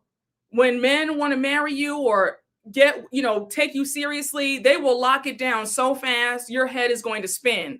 If you have to ask, then there's a good chance that you're not the one for him. He's out there looking for somebody else, the one for him. And it doesn't mean that there's anything wrong with you. People are allowed to not want you. People are allowed to see what else is out there. But just know that if a man wants you, you will know. So if you're confused, he doesn't want you. Again, if you're confused, he don't want you. You're a placeholder. And it doesn't mean that there's anything wrong with you. But I just want to free somebody right now of any confusion. If there's confusion, he's not that into you. Okay? And more women need to hear the truth, because so many people are lying to y'all. You hear the sirens out, because the sirens are out to get these desperados who are on the loose, honey. They are out. So listen, y'all, I just, it's on my heart to say, because too many girls are going out sad. And a man who wants you, wants to marry you, he's not making you wait year after year after year. He's locking it down quickly. So if it's been year after year after year, you might have to sit down with yourself and say, hey, I don't think that he wants me. This is not the right man for me, and move on to greener pastures. Okay? Okay. The sirens always come at the right time. They sure do. They really do. The sirens are out to get the desperados, honey. Yes. Confusion is not what the Lord has for you. It's true. It's true. So, the sirens are the guest stars at every live. The sirens come when the Desperado bat single goes up. It's true. Yes, if he doesn't initiate, he doesn't want you. If you have to initiate with the man, if you have to hit on a man, shoot your shot with the man, he's not into you. Stop letting these people tell you. Some of these people are leading you astray. If you have people telling you that it's okay to shoot your shot as a woman, you've gone down the wrong road. You are around people who don't like you, and they're lost themselves. You should not be shooting your shot with men. And do not let other women fool you into thinking that, oh, it's 2026, it doesn't matter. Those are outdated rules. Listen, y'all, I don't care if it's 3026. I don't care what the calendar says. Past, present, future. A woman should not be initiating or shooting her shot with the man. If you have to do that, he's not into you. And you will never know in your heart if he actually likes you. If you have to shoot your shot, and before any contrarians come in here saying, oh, Brooke, I shot my shot and now we're married, God bless and Godspeed. But don't come in here being a contrarian. Please. Listen, honey, the blind leading the blind is true. It's true. Thank you. These rules do not change with the times. They're set in stone.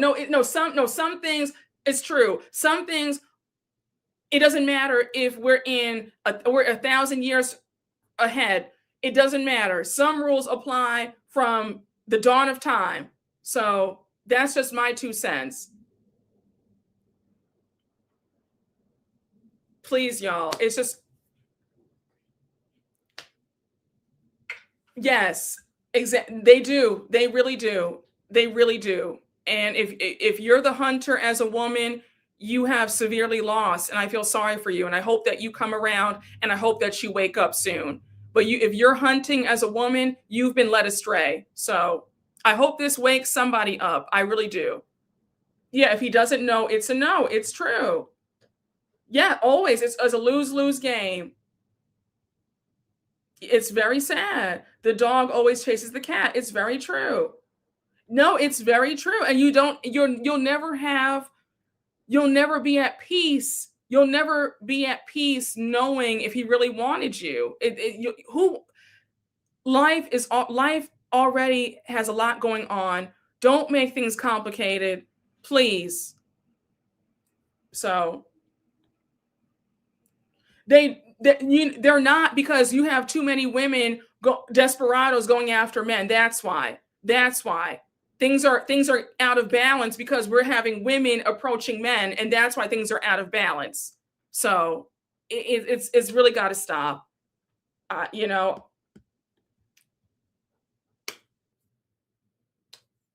Yes, like that one live where someone said their aunt encouraged her to go after a man. Yes, leading your niece down a sad path. There, yeah, I remember that. Yes, that was a few months ago, and I was like, wait, your aunt has told you wrong. Your aunt is leading you to a ditch. Yes, they do. It needs to stop. Too many women don't have hobbies. They don't have full lives. All they do is thinking about men all day. It's got to stop. It's like, it's ridiculous. Like, how are you thinking about men 24/7? It's sick.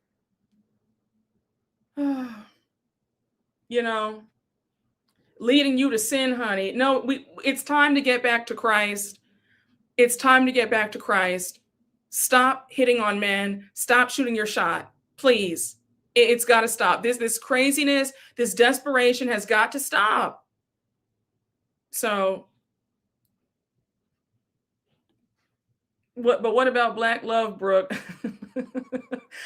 Let me stop before the brigade shows up. Oh gosh. Just, yes, male-centered and don't know the rules of the game. It's true. It's very true.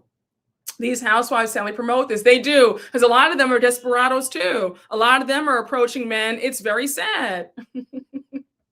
And stop filming yourself doing it. Exactly. I hate that that challenge on TikTok when, what was that, in the last summer when you saw the women were dapping up tens. I was sick to my stomach. I wanted to vomit. What are we talking about? It was so gross. Like, just, I don't know. We just need, I don't know what's happening. We're in the last days, because stuff is just upside down, and we have a lot of women going out sad, and I'm tired.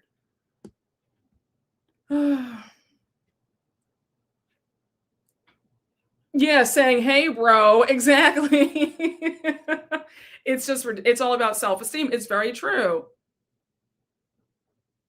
Yes, I see that. I've seen that. It's horrible. I mean, women's brains are just rotting.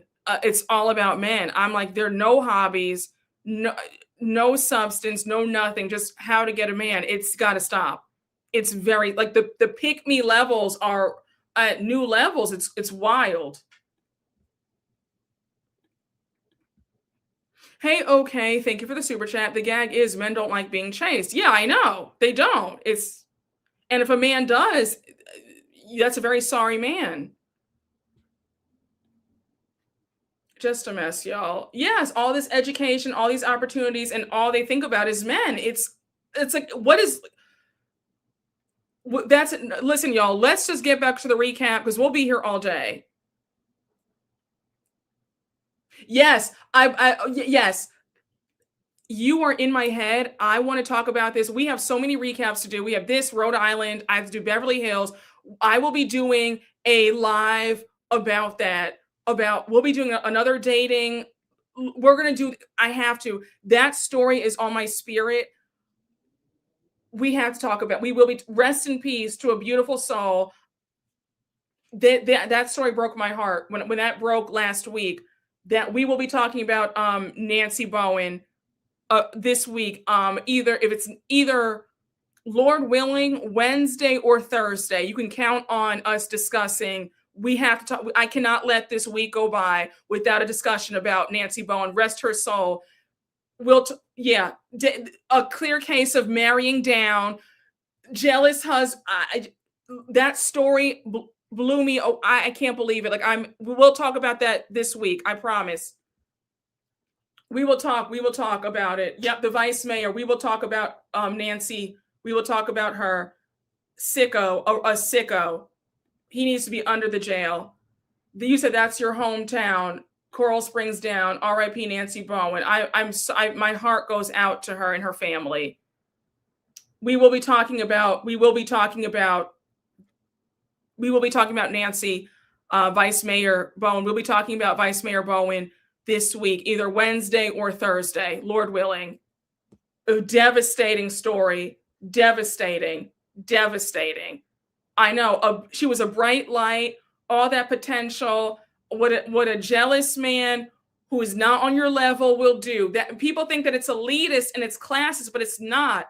If you are a successful woman, you have to get with somebody who's on your level or stay single. It just We'll talk, y'all. We'll talk. Yes, may she rest in peace. Very sad. Yes, another person taken out because of a bomb. Exactly. Oh, we'll talk, y'all. Yes. Listen, I'm livid. You said I thought of you when I read it, Brooke. A true tragedy. I'm sorry for her family. Listen, we will be talking about Vice Mayor Nancy Bowen later this week, because we'll talk. We'll do a whole. Maybe it could be a call-in. We might maybe do a call-in episode. Maybe if I'm led to do a call-in episode, because we've really got to get the word out there. You need to get with men who are on your level, evenly yoked. If you have 2, he needs to have 4. You cannot marry. So you can, as a woman, you cannot get with a man who has less. You cannot. Evenly yoked. Just we will talk. Yes, no more hypogamy. Yes, under the jail you go. Exactly. Yes, equal to or more than, like we learned in school. Equal to or more than.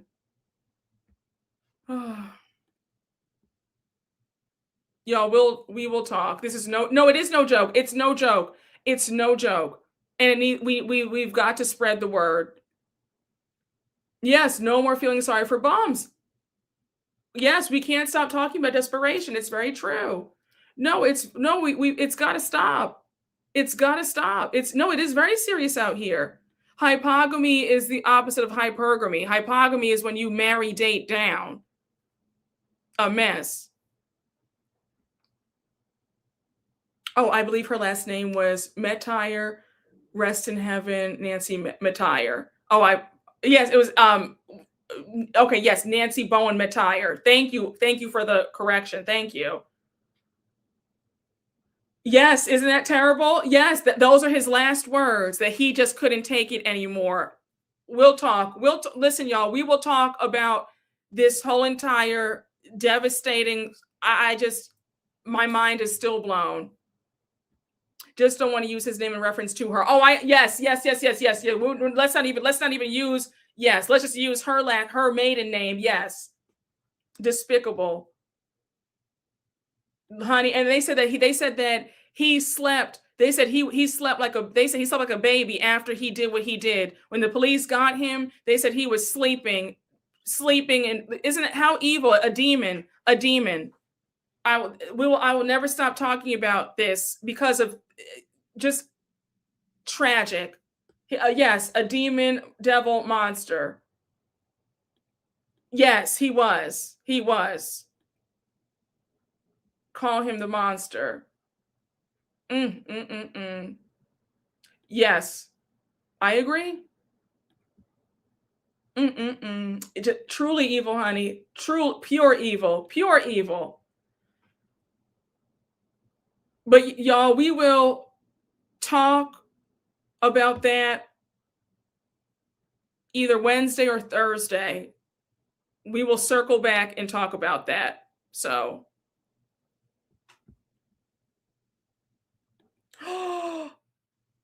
he wasn't sleeping. He slept next to the body after he took her out, then gave the firearm to his uncle. And his uncle is the one that called the police to do a wellness check on the wife. Oh my gosh.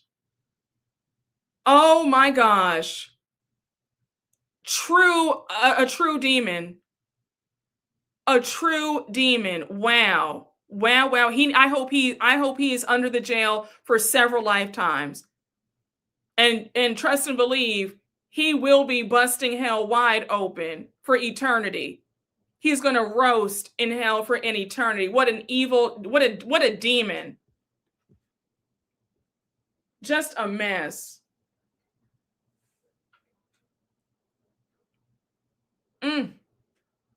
Honey, listen, not me, girl, not me. Not very demonic, very demonic. He couldn't take her success. It's a psycho. Y'all, let's get back to Atlanta, okay, y'all? Before let's get back to Atlanta, child. We gonna talk. Listen, y'all, we'll do a whole separate live about this Wednesday or Thursday. But let's get back to Atlanta because we'll be talking about this forever. So, just a very tragic story.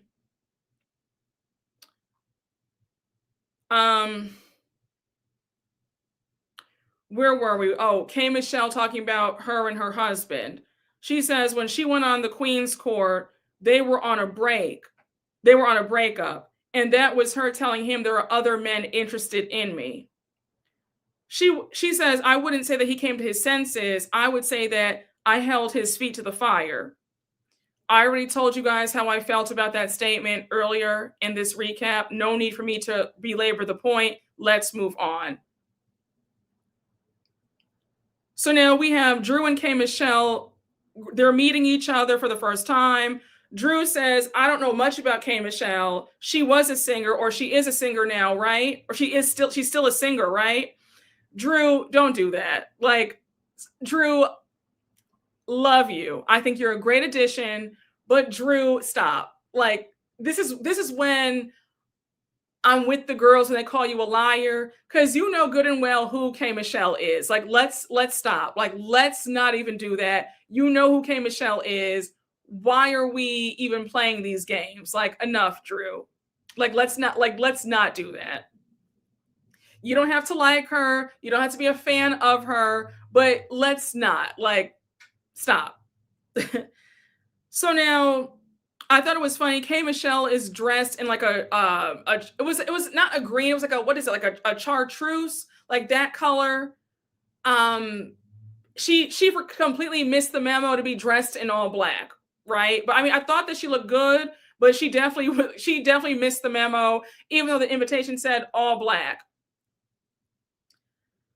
So we see Porsha give K. Michelle her wedding gift from Neiman Marcus. I love Neiman's. So now, as they're talking, Phaedra says, Porsha, I think your date has arrived. So Portia's acting all fake nervous and all fake jittery. I'm like, girl, this is a rent-to-man situation. This man has been all over the TV streets. He was on Ready to Love on OWN Network. Y'all said he was a Nollywood actor. One of y'all said that he was on Chicago PD or one of Grey's Anatomy. He was on one of those shows a few nights ago. You said so. He gets around. So all this, you're so nervous. This man is a paid actor. All these actors in one episode. Okay, they met that man for the first time. Oh, exactly. So Porsha says, I'm a bit nervous. I haven't introduced anybody to the girls since Dennis. They didn't even meet my last husband. Well, we know why, because you were embarrassed because you knew that the way you and Simon got together was under crazy circumstances and you were ashamed to say what it was. So that's why you hid Simon. So don't act like, you were so secretive. You were secretive because you were embarrassed about what you did. Let's be clear about that.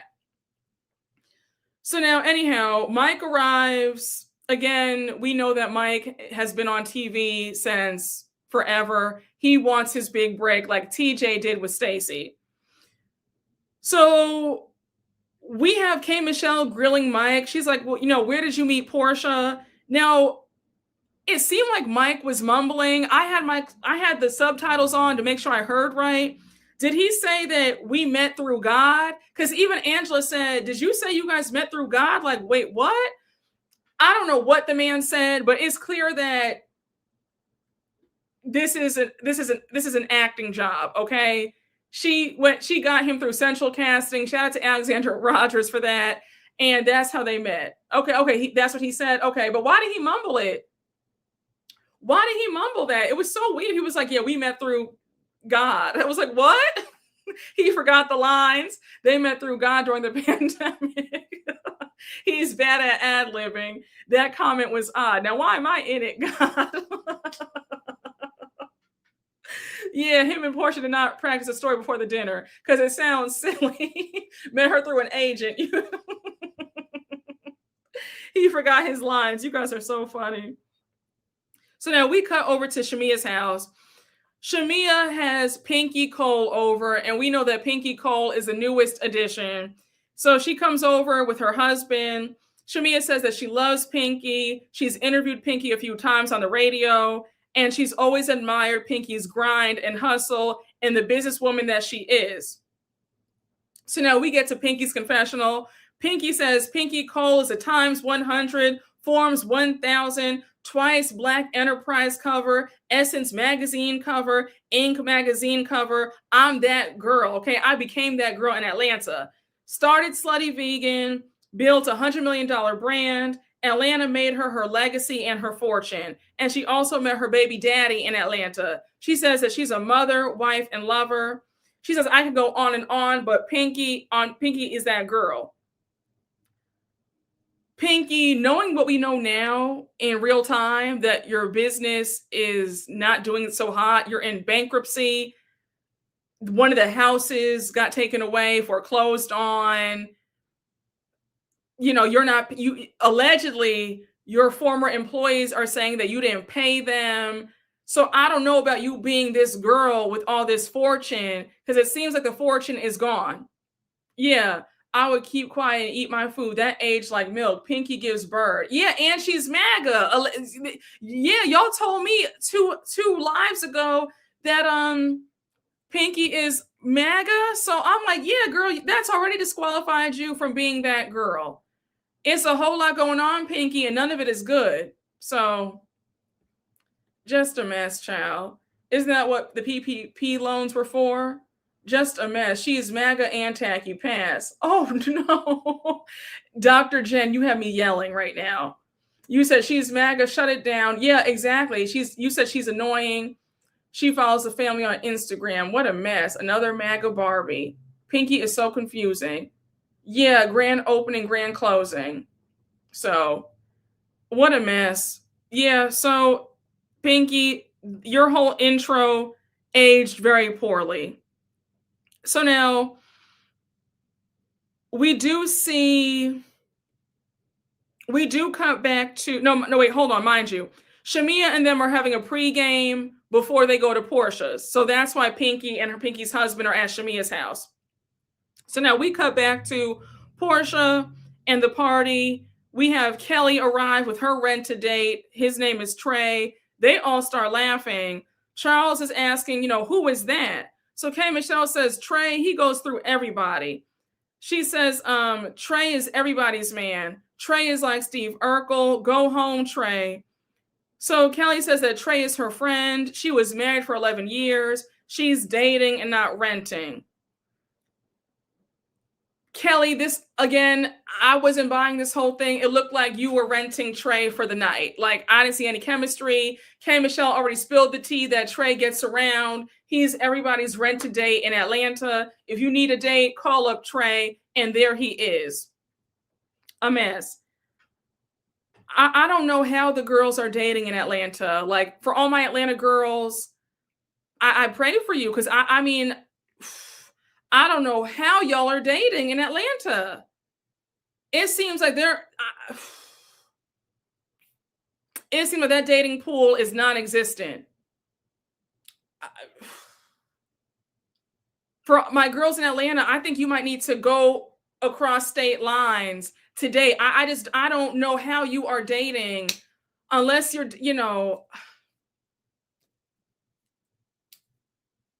respectfully, child, just slim pickings for real. Oh my gosh. Go to Charlotte. The dating pool is a puddle. Child. Everybody be for everybody in Atlanta. I feel like if you're going to date in Atlanta, definitely spread the net wide. Like, look, go out. Look for other races, because there are other races of men in Atlanta too. I don't know. But for my Atlanta girls, I'm gonna keep you in prayer, because I know that the Atlanta scene is like horrible. Go to Chattanooga. The pool all dried up, child. That's why I'm scared to date in Atlanta. My ATL friends are all in long distance relationships. Yeah, I'm sure they are. Dating at ATL, you better off moving. Head to Huntsville. Atlanta girl, just date each other. Yes, honey, spread the net wide. Uh-huh. Don't believe the hype. There are many men in Georgia. Atlanta is a different energy. Okay, you said let me know then. I mean, I'm sorry, friend, but I've heard horrible things. I mean, I've been to Atlanta many times. And I saw with my own two eyes that it's a mess. But you told me, don't believe the hype, girl. There are many men in Georgia. Notice how she said Georgia, Brooke. No, you're right. You said Atlanta's a different energy. No, you're right. So I guess for my Atlanta girls, just go elsewhere. Go to other parts of the state. Go to Savannah then. Go to Savannah. She said Georgia, Brooke. No, she said, let's be clear. So for all my Atlanta girls, then go to, listen, Jamie baby told me there are many men in Georgia, so go elsewhere. Go to Savannah, Georgia. Jamie said, now hold on, glasses. Don't go to Savannah, go to Conyers. You said, oh, Brooke, it's a mess. The girls just limit themselves to the city. The boys are outside the perimeter. Okay, well, listen, y'all, Jamie's giving y'all, for my Atlanta sisters, Jamie said that there are a lot of men outside the perimeter, so don't look just in the ATL. Go outside the city limits. Go to Athens. Yes, go to Athens, honey. I'll go on a hike to Chattanooga and look cute. Baby, go to Alpharetta or Marietta. Go to Duluth. Just be careful where you run out of gas. You said, Jamie, snatch the mic, honey. I'm from California. Dating is hard here too. Stonecrest. With gas at $4, they stay right in the city. Too many college kids in Athens. You guys are so funny. Go to St. Simon's Island, Southeast Georgia, old money. You don't have to go too far. Marietta is right there. Go to Warner Robins. There aren't any good men in Georgia. Try Covington. Oh, no. Oh, you guys.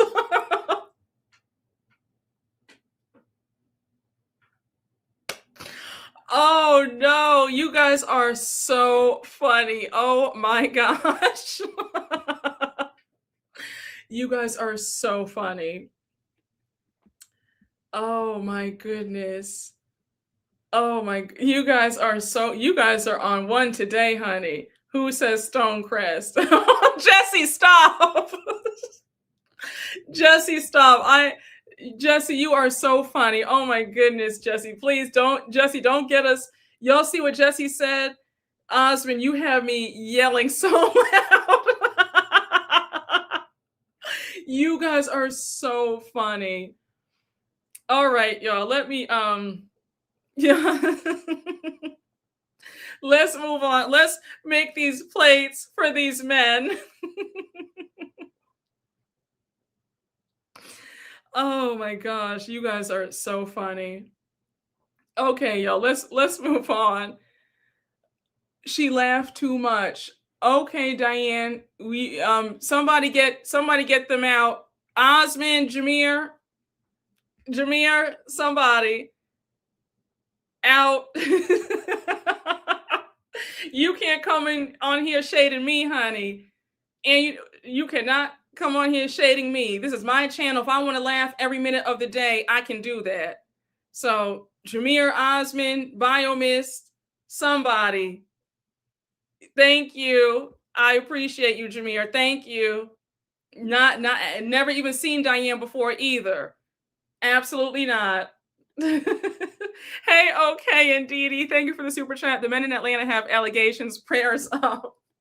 I don't know who they felt like, honey. They were feeling like, I don't know who they were feeling like today.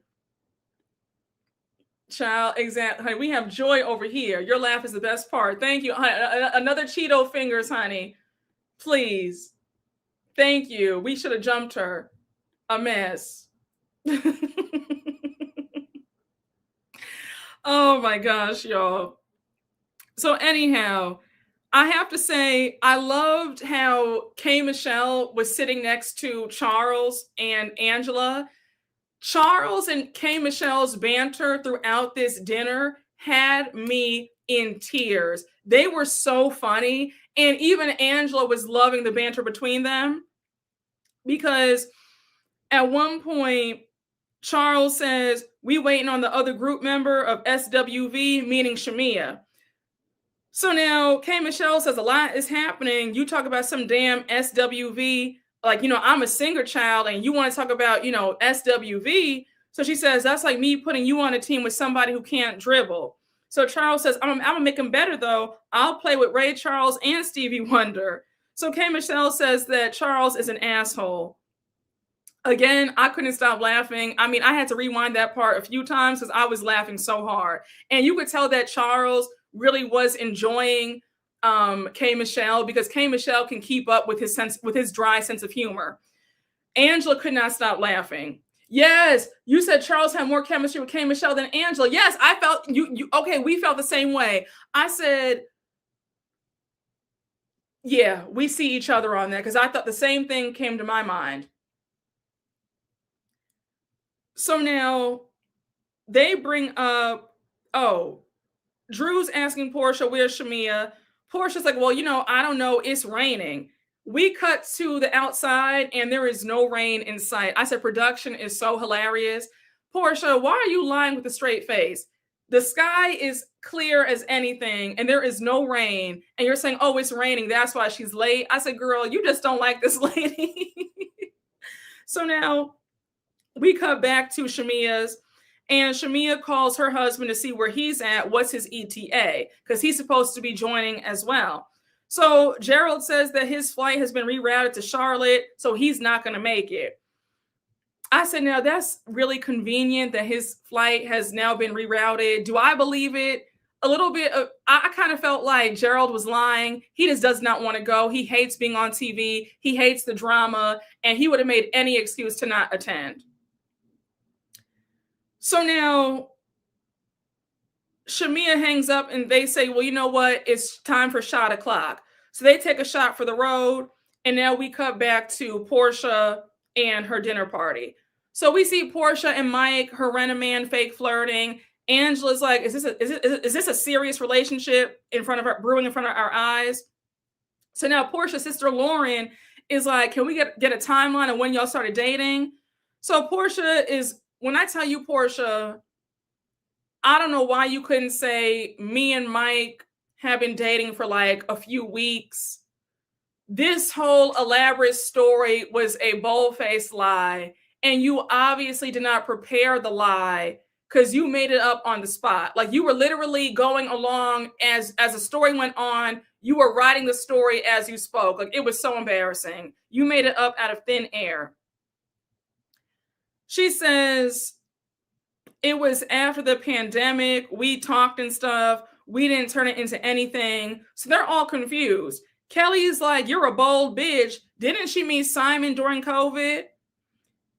So Angela's like, the math ain't mathing. I don't know if she might have forgotten that she was in a relationship with somebody else, but she was with somebody else at the time. So now she says, So now Porsha says, well, I'm not going to lie. I do a lot of thirst trapping, so I knew that it was going to catch. Porsha, again, this story about we met in the pandemic and we talked, but then we decided not to date, but now we met up and we met again 5 or 6 years later and now we're together is such a lie. And they were all staring at you like, girl, this story makes no sense because baby, you were all about Simon. You were all about Simon during COVID. That's when you guys met. So you're telling me that you kept Mike's number while you were engaged to Simon? Stop. Just stop. And let's be clear. She was not dealing with Mike because, first of all, Porsha is not here for anybody broke. And Mike, what does Mike have in his pocket? Mike has $2 and some dead flies coming out of his pocket. Stop. Mike looked good and broke, respectfully. And he was on there fooling around looking broke and stupid on Ready to Love season 1, 2. Y'all told me. So enough. Porsha called his number, got his number from an agent or central casting, and got his number to call him up to come in for this episode. And that's it. So do you believe that love wins or not? No. Oh my gosh. Mike was on Ready to Love. He was on, the good folks told me that he was on in season 1. Mike has dust and receipts. Wait, what happened? Is somebody upset with what I said? Hold on. Who's fighting in the chat now, child? Because I see one of you say loosen up. So somebody upset in the chat. Listen, we're all making jokes and we're here for a good time. Don't take this seriously. We're all for a cute key and a cute laugh. And that's it. And that's all. Don't take what I say so seriously. Please, y'all. It's just a joke. These are just jokes. Oh, my goodness. Don't get to fighting in the chat, y'all. Oh my gosh. Saying he looks good and broke always kills me. Oh, okay. Okay. Because I saw somebody saying loosen up and I said, wait, hold on now. What's going on? Okay. I got it. All right, y'all. Nothing to see here. Everything is good, child. So anyhow, we now have Shamea, Pinky, and Pinky's husband arrive to Porsha's. Shamea, when that camera did a whole 180, when they turned you around and we saw it from the front and the back, I know that you said you wanted to get something sucked out in the back last season. The doctor did his big one. That back was flawless. The front was flawless. Baby, those breasts look so good. Everything looked amazing. Whatever modifications you got done, did that. Baby, that body was sculpted, honey. Sculpted. That was money well spent. Shamea looked so good. I wasn't here for that mullet, mohawk, rat tail, whatever you want to call it, but that body, 20 out of 10. I said, oh, Shamea, you did that. I mean, and you had the girls gagged because you walked in, they were all like, oh, like, well, damn. Even Porsha was like, oh, you look beautiful, because Porsha ran up and hugged you. You guys had a pleasant moment. Phaedra was good and gagged, honey. Phaedra was like, I'm glad that Shamea made it. Shamea has gotten herself done up. It's giving 360. I mean, I love it. She's obviously referring to Shamea getting lipo 360. She said, if you can afford it, buy it. If you can't, I guess inject it. We know that Shamea can afford it 20 times over. Shamea is very wealthy. Again, Shamea, the doctor did his big one. The body was body down. Like, you looked phenomenal. They panned to the front and the back. I mean, it was just phenomenal. She looked good. Shamea looked good. Shamea looked really, yes, honey. Her surgeon did his big one. She looked really good. So now Pinky is going around saying hello to everybody. And when she gets to Kelly, she says, "Hi, Kelly, my Baltimore sister. You know I sent you a DM and you left me on red, child." So now Kelly's like, "Oh, okay, girl. Like, Kelly's not here for it." So we get to Kelly's confessional and there's some friction between them both. Kelly says Pinky is not a girl's girl. We've done some panels together. I've reached out to her a few times. She left me on red. So I guess I said, so what's the truth? Who left who on red first? I guess we'll find that out later on. So she says, I don't, and now mind you, Pinky had a fascinator. And I think she says, I don't know if Pinky thought we were burying Simon or coming to protest for Simon, because where is she going with that fascinator? So Pinky says that she loves K. Michelle. They're both line sisters. They're both Deltas. So they're close. Phaedra says that she's known Pinky for well over a decade. She's done deals with her and her clients. She says she's a smart cookie with no animal products in it. So now Drew interrupts and she says, "Hey, everybody, I want to introduce you guys to my virtual date." Drew, this was such a stunt and a show. I could not believe it. I was so surprised when I saw that Black was still there on FaceTime. I said, what is going on? Shamea says, I thought you were on a Zoom call for work. Drew says, no, this is Black.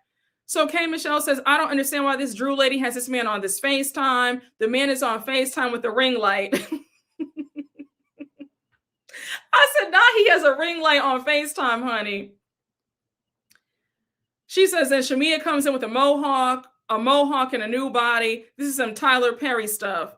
So now Porsha wants to play a game called Who Did That? And so she starts asking them questions. And of course, they're always, we start talking about the sex questions. So she starts off with Angela and Charles, and she says, who made the first move in the bedroom? Angela says, girl, he was ready on the first night. Charles says, stay ready so you don't have to get ready. So now Charles says, well, I didn't even ask her on the first night. So Angela says, no, don't do that. You did want me to come upstairs after we left the restaurant. Charles says, no, I didn't. You got into somebody else's car and I got into my car to go home. I said, well, damn. Angela and Charles can never seem to be on the same page. Like, I'm not trying to go there, but it feels like the stories can never line up. And you could tell that Angela was really upset that he said, no, I didn't ask you to go up to my place. We both went our separate ways after the first date. You could tell she was really upset by that. It's like, it's always, yes, he does embarrass her. Listen, the last time I said that, the good folks got mad at me. Their interactions make me feel uncomfortable. They really do. And nobody can convince me otherwise. I just feel like in loving marriages, there's more softness and more affection.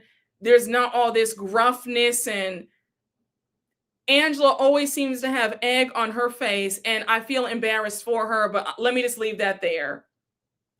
Yes, it's consistent. Passive aggressive, but also aggressive. Yes, at the same time, I agree. Yes, I feel the same way, honey. These folks can scram. Say what you got to say, Brooke. Thank you, Ayana. We have too many examples. Yes, no, it's true. So anyhow, Porsha's asking K. Michelle and her husband, who's more likely to start an argument to have makeup sex? K. Michelle says me.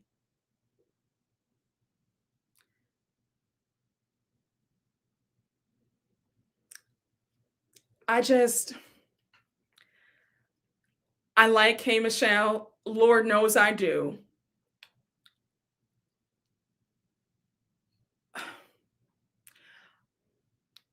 I just hope that this is not another case of a woman liking the man more.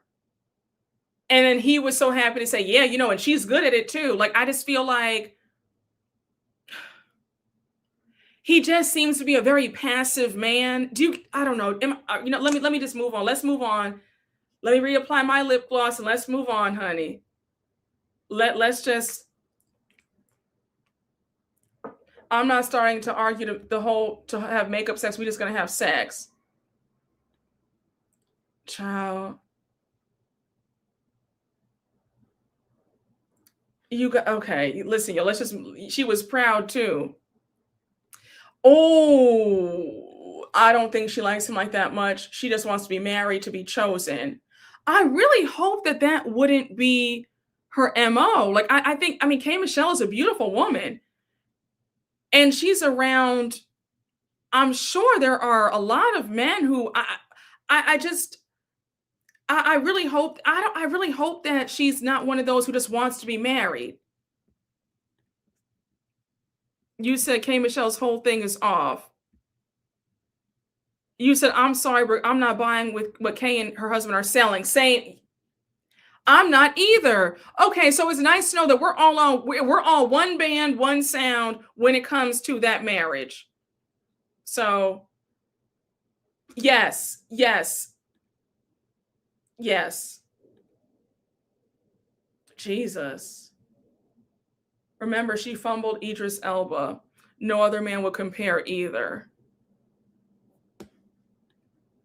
Child. Listen, honey, all I have to say is God bless. God bless. Yes, I need to see them interact more. You said, I know a few older women who do that, settle for some dude they used to date back in the day because they can't find anyone or don't feel like starting over again. That makes me really sad. So, well, anyhow, we now have Porsha asking Pinky, have you two ever had a public moment?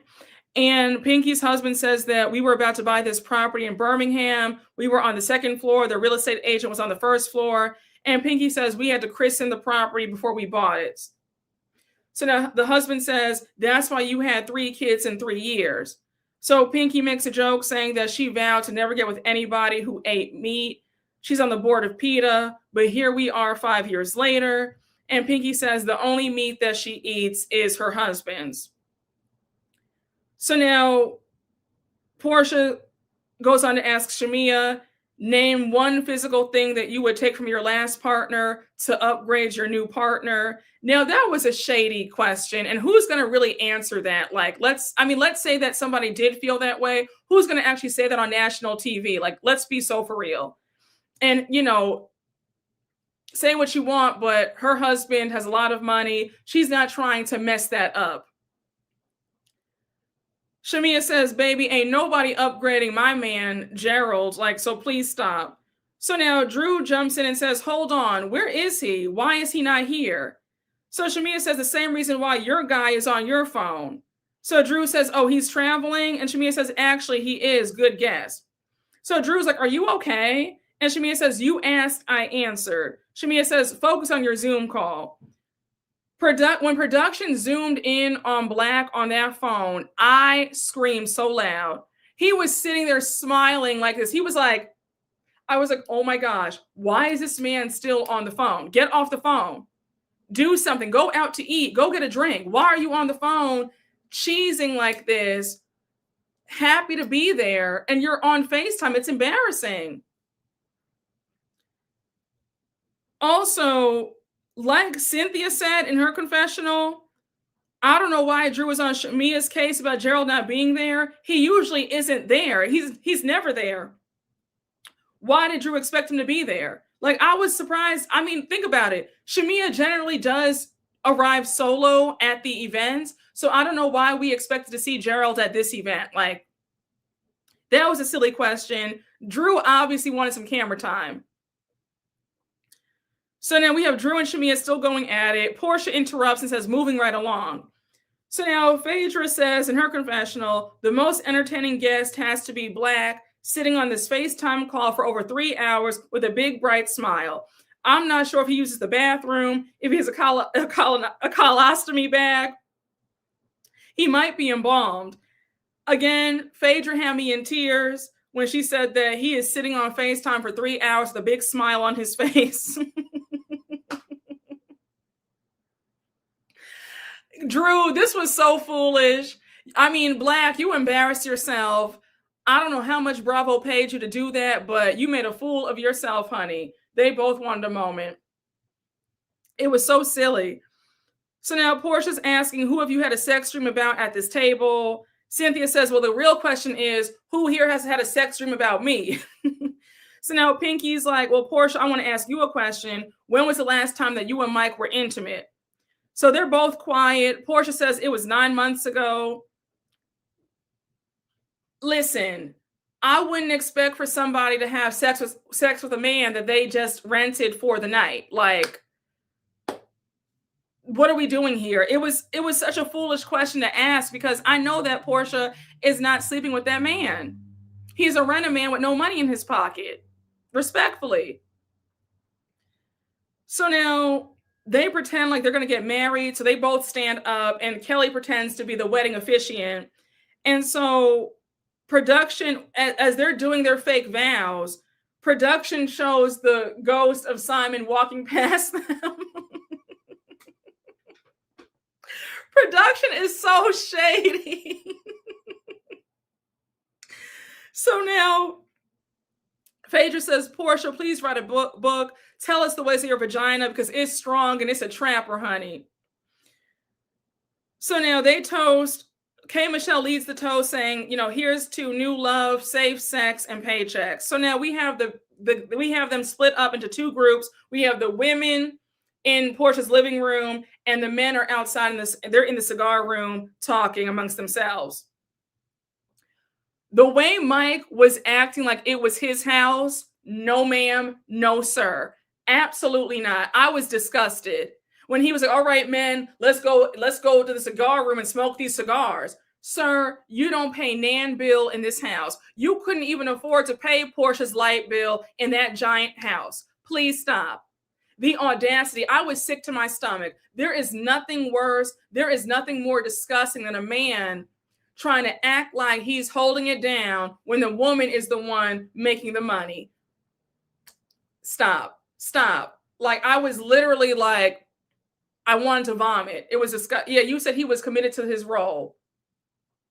I said, whose house is this? He was doing too much. He was way too comfortable. Yeah, it was nasty. He can't even pay the check at Noble. Exactly. You said, Brooke, he's an actor. He was doing what he was paid to do.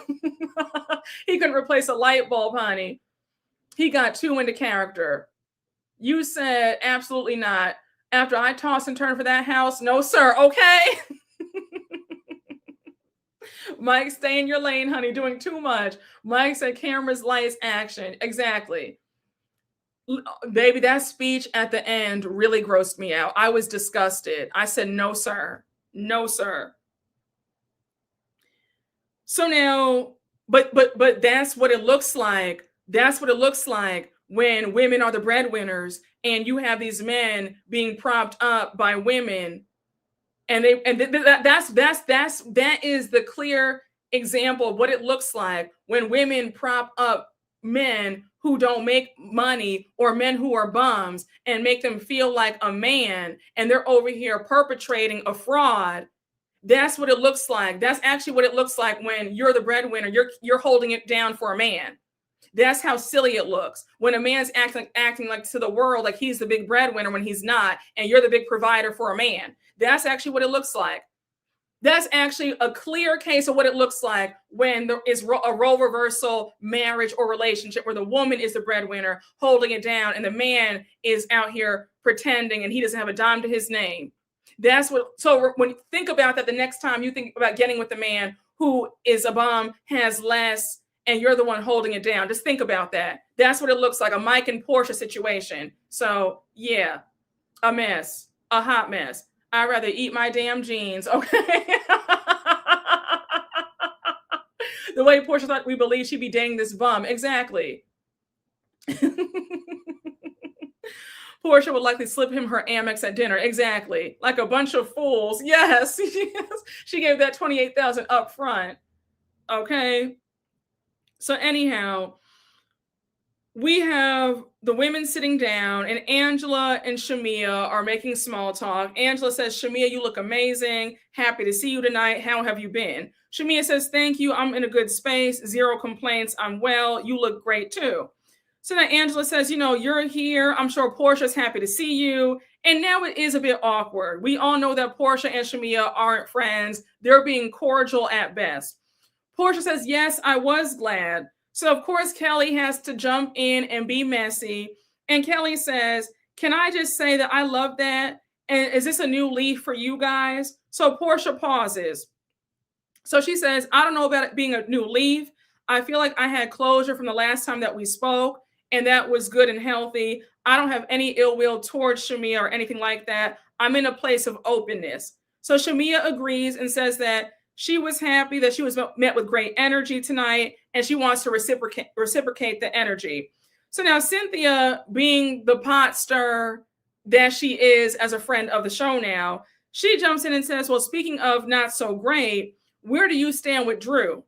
So Drew says, I have no issue or problem with Shamea. I'm here. Shamea's there. So now Porsha says Shamea did apologize on her YouTube channel. They play the clips of Shamea apologizing last year on YouTube. I forgot all about Shamea's YouTube and that stupid video. Shamea, that apology video was a fool. I don't even know what you were saying. You had that loud music in the background drowning you out. It was a hot mess. You could have kept that. That was just, it was weird. When Drew imitated Shamea on YouTube, I got my entire life. She sounded just like Shamea. She was like, I'm from Decatur, bitch, but I'm sorry. So now Drew says, well, in the same breath, she said that you went light on me. So Porsha says, well, I didn't see that part. They play more clips of Shamea's YouTube video. And now Cynthia goes on to ask Shamea if Shamea would like to apologize to Drew and give her, to take Drew aside and give her an apology. Shamea says, no, I would not. She says, I think it's fake because she put stuff out there when she had a conversation with you, Phaedra, about how she doesn't even believe her friend Angela. So Angela's like, wait, come again? What was said? So Phaedra says, long story short, she called me and I said, last time you and I talked, and Drew now interrupts and says, listen, the receipts weren't receipting. So Phaedra says, at the reunion, Drew came into my dressing room and she said, hey, I want to get to know you. And I told her, I don't really want to get to know somebody who is trying to frame me, but then tell me that she didn't really agree with her friend Angela's pieces of evidence. Now, hold on, Phaedra. You're the wrong person to talk about anybody framing anybody. The way you sat up there and lied in season 9, the reason for your departure for 10 years, let's not, okay? You told one of the biggest lies in Bravo history, so not too much. The same way Bravo and the fans forgave you for what you did to Candy, you can forgive Drew about what happened with her and Angela coming against you, saying that you were the one who made up the lie about Charles cheating, okay? Just saying, Phaedra, we still remember season 9. Okay. So now she says, Phaedra says, if you didn't fully agree with Angela, why did you go along with it? The girls do strange things for change, honey. Phaedra, stop. A lot could be said about you. So not too much. Shamea jumps in and says, don't you think it's strange for your best friend? And she gets cut off by Angela. So Angela says, listen, I don't care about that. I'm talking about my husband. So Drew says in her confessional, Angela knows who I am. I've said it all to Angela's face. There are no secrets here. So now Porsha interrupts and says, y'all need to stop yelling in my home. Keep it cute. The same way y'all listen to your fire alarms. Like, listen to me. Like, don't sit up here with all that yelling. Like, this is my home. I said, I know that's right. But Porsha, we've seen you show your behind in other people's homes. So again, not too much either, because you've shown out in other folks' homes as well. So you want all this respect and calm and peace and quiet in your home, but you have no issue yelling and cursing and going crazy in other folks' homes. Just saying.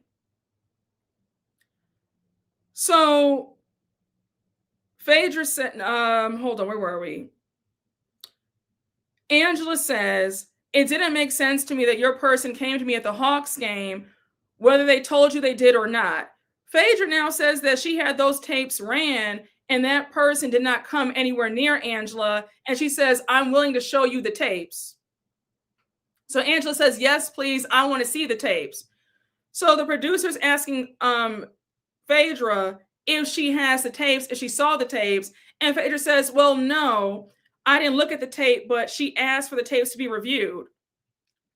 Phaedra, see, this is when you get on my nerves because I'm with you when you're right, but girl, stop. You just said, baby, I have the tapes. I can show you the tapes.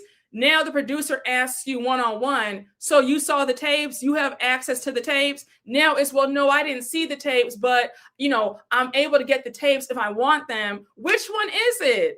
You love to lie and bluff. Like, that was a full-on bluff.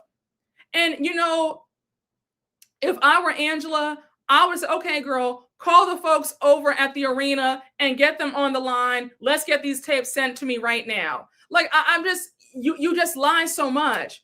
You still are that same lying Phaedra from season 3. You have an issue with lying. Like, you'll tell the truth 60% of the time, but that other 40% just gets you and you just can't stop lying.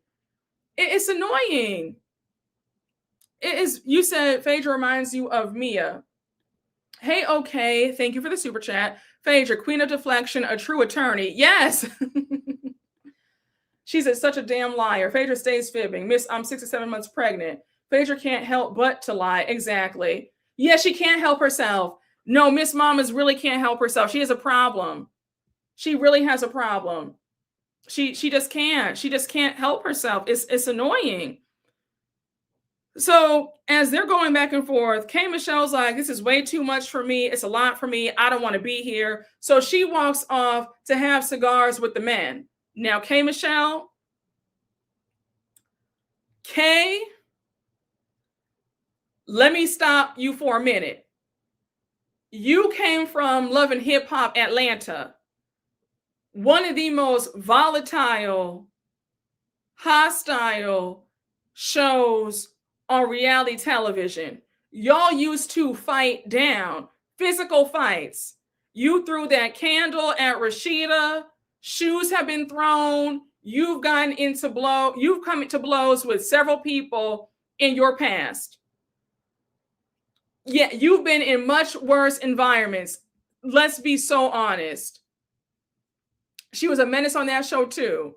She smacked Mimi with the flowers. Thank you. I'm just saying now, Bravo is real tame. We've had altercations on Bravo, but not to the level of Love and Hip Hop. Like, folks have gone to the hospital, the blood has been shed. Y'all have really taken it to hell.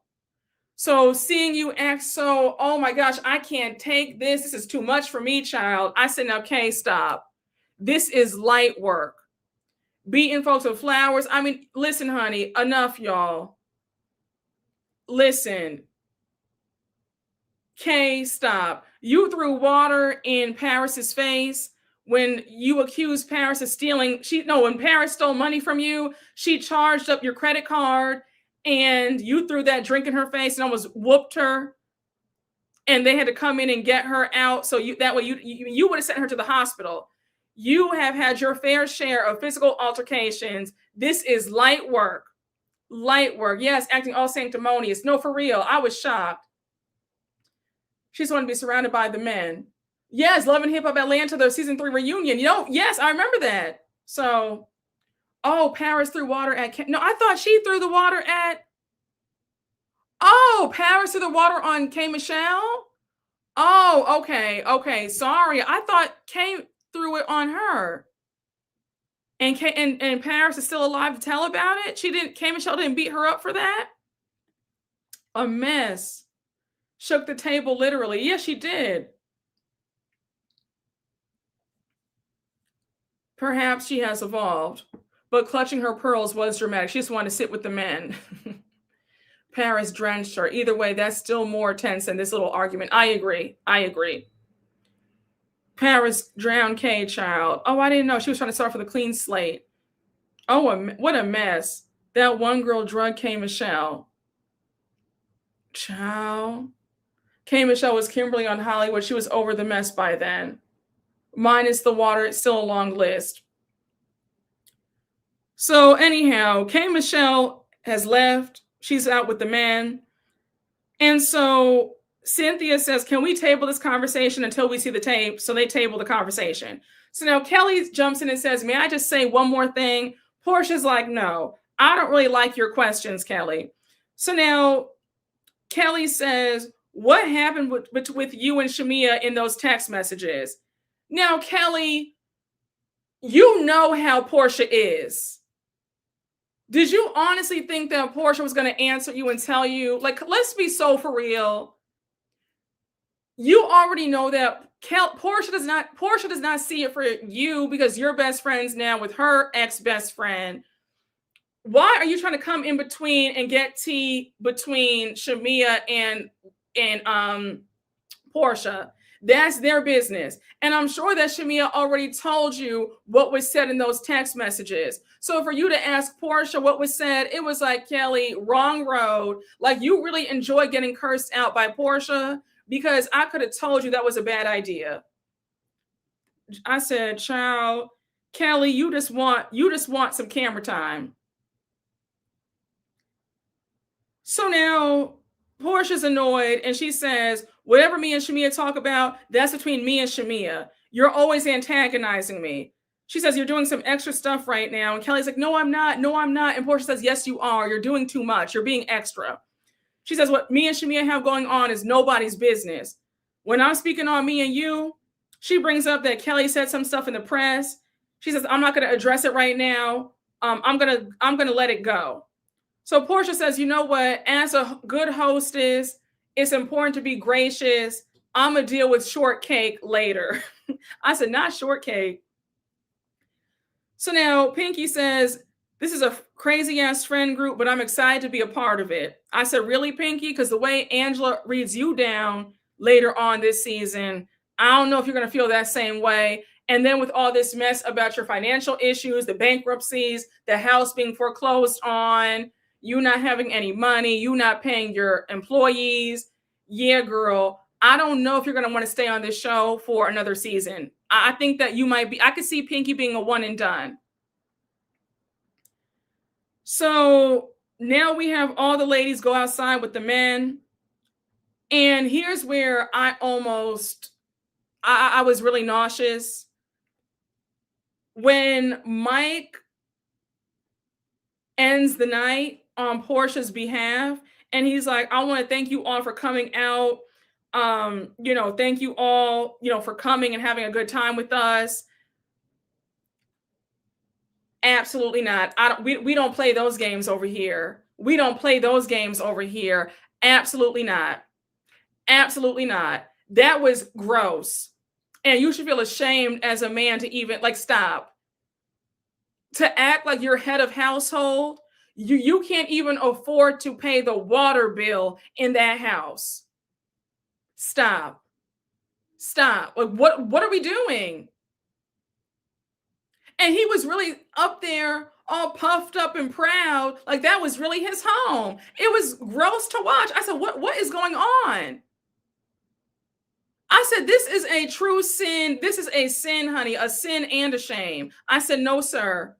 Absolutely not. I said, he's lost his mind. He has no pride, because no man worth his salt would ever be in a woman's beautiful home trying to take credit for, like he's the man of the house. Stop. Stop. He was deep in that role. Honey, no shame. No shame. He would have got his pay docked. It was giving King vibes. Listen, a mess. Wait, are you talking about Quad's ex-boyfriend? I don't think King would ever do that. I hope King wouldn't do that. So anyhow, they were all just like, why is he talking like he just paid the mortgage? Shamea says that this whole thing from Mike is weird and cringy, and she's right. So now Porsha says, we had a great time. I was a gracious host. I didn't read anybody. I'm going to save that for later. And that's where this premiere episode ends. Again, y'all, I enjoyed this premiere. I thought it was a really cute premiere. I think that Atlanta actually might be back on track. This was a very solid premiere. I think so. I thought it was funny. I'm loving the addition of K. Michelle as a housewife. I'm liking how the storylines are being set. And next Sunday, we get the introduction of Porsha's now girlfriend, Sway. That's going to be fun it's going to be fun to watch because we're going to get all that. We're going to get all that storyline, child. So, and we see a sneak peek of Porsha introducing them to Sway. And Phaedra makes a joke saying, one thing about it, Porsha does not do broke. So we're actually getting a real storyline from Porsha. And then Porsha says, oh, me being with other women has been the worst kept secret. So we're finally getting some real storyline from Miss Porsha, child. Do you think Nene has a place in this group? I think so. I think that if they bring Nene back, Nene could easily fit right on in. You said it was a very entertaining premiere. Poor Sway, another victim. Well, I mean, hey, Sway's grown. Sway obviously likes Porsha. We can't say that that Sway is a victim. Sway is a willing participant. So, hey, if Sway likes it, we love it. Nene can replace Pinky. No shade. Oh no, I agree. I agree. Oh, you said that it was a 5. It was boring compared to Rhode Island. Now hold on. Rhode Island is killing it. Rhode Island is blowing the girls out the water.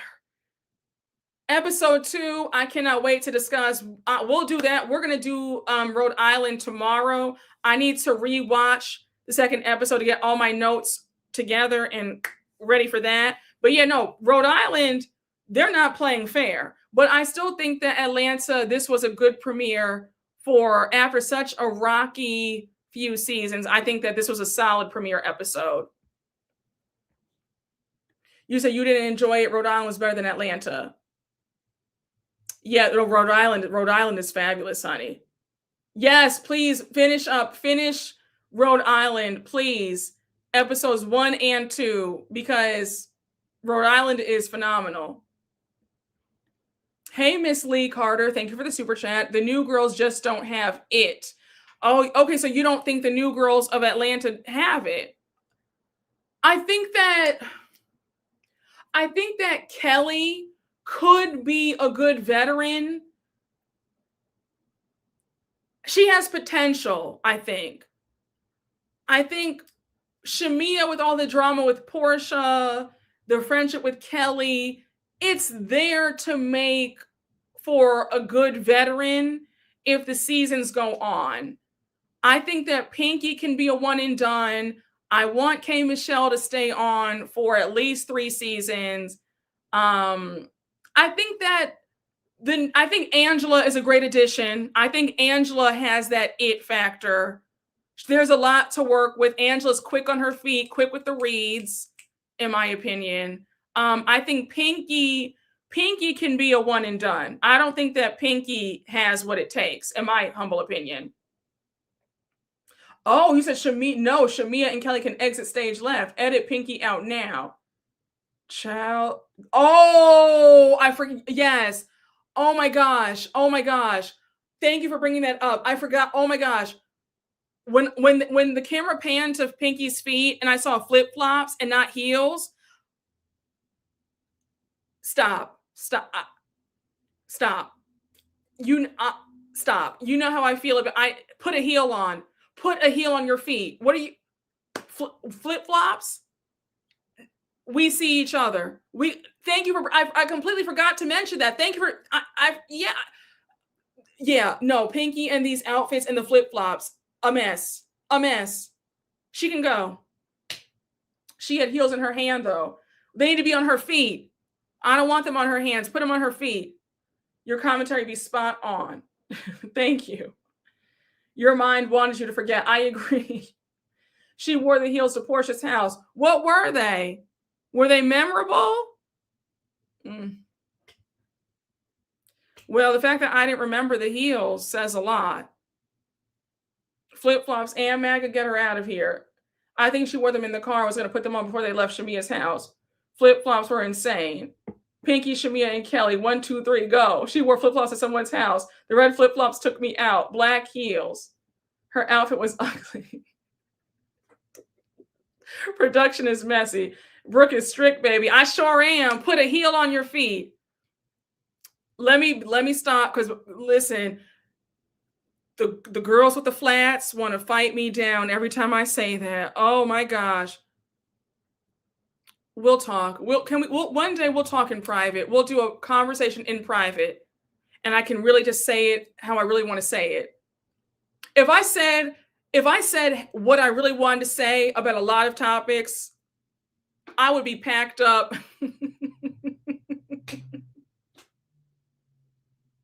I would be packed up, honey. I'm very strict.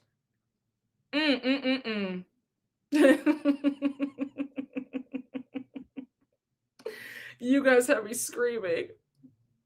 We are a damn platform, something. Brooke would have to move to Mars.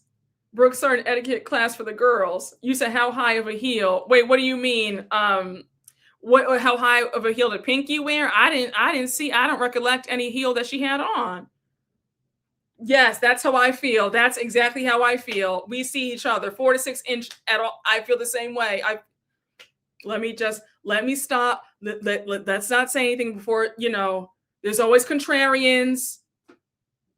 We'll talk. We'll talk in private. Especially on camera. Exactly. Okay. Say what you want. Disable the comments. Then they'll be stitching me on TikTok, talking about me like a dog. So why do that? And then they'll say, say it with your chest. They would be mad at me if I disabled the comments. I'll just keep it up here. Hey, Christy, Andre, thank you for the super chat. I want to see Kenya and K. Michelle interact. Oh, that would be interesting. If Kenya does come back on, I do want her to be on with K. Michelle for sure. Put some numbing cream on them feet and push through. Okay, exactly.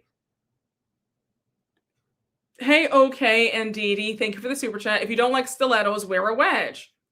I thought of you at that moment, Brooke. Not even a kitten heel. You said, no, I can't wear heels because of an injury, but for an occasion, I'm putting on some cute low heels or a high platform heel shoe. Exactly. You said Phaedra has people. Wait, Jameer said he blocked somebody. Oh, you said I had blocked the contrarian when we talked about Phaedra. It's always one. Child. Put some throat spray for those feet, honey, and push through, okay? Why was she dressed like Aladdin? Y'all said Pinky Cole was dressed like Aladdin, honey. I am yelling. Oh my gosh, y'all are so silly. Y'all are so funny, child. Wait, hold on. I feel like I missed a super chat. Hey, Dark Child 99. Thank you for the super chat. Yes, Brooke. K. Michelle bonding with Grumpy Grandpa Oakley was so dope. I can see them being buddies in the future, like Cecil and Quad from Married to Medicine. Yes, I hope Angela invites her and her husband over for dinner with Charles in the future. Yeah, that would be fun. I really think that seeing K. Michelle and Charles, they were really locked in. They were hilarious together. You said not Arabian Nights. Phaedra has shooters. Brooke said, not on her hands, put them on her feet, honey. Listen, honey, okay? Hey, M Love Black, always. Thank you for the super chat. Phaedra is an Elder City girl.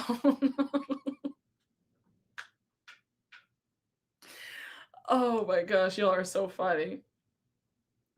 Yes, Pinky ruined the mystique factor that comes with being a new housewife. Yeah, those corny ass videos turned people up before we met her. You can't uncorny yourself. Yeah, those bankruptcy videos that she was doing before the season started, it was too much.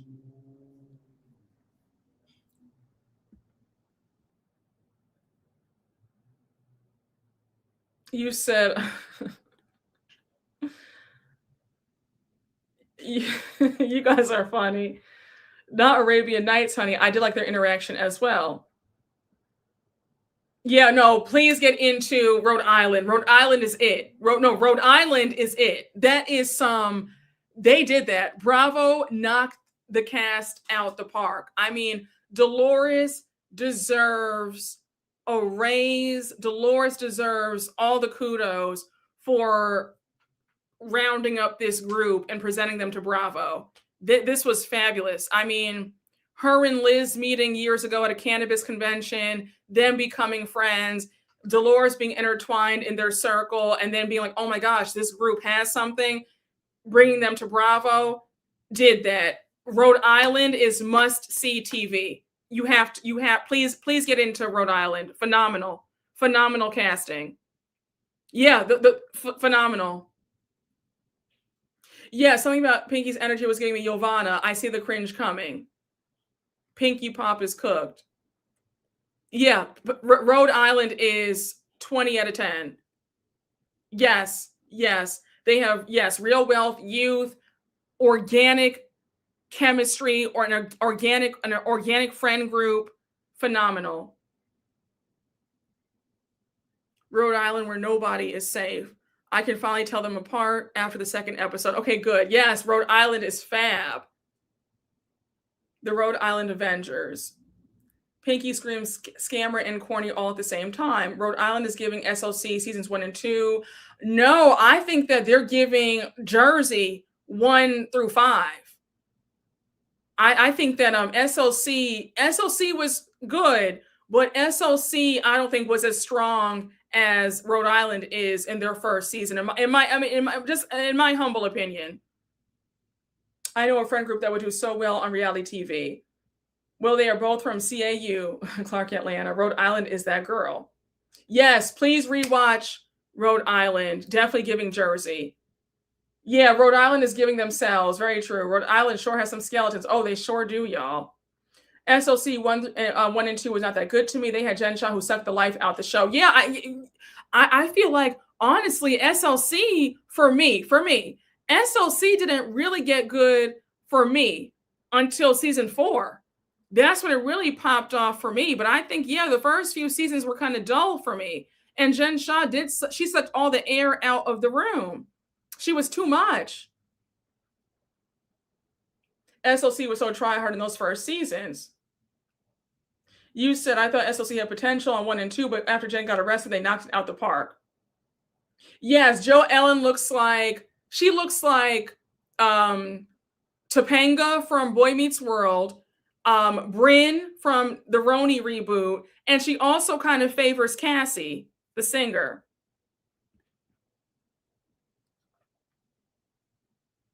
I didn't like SOC until they let Mary shine.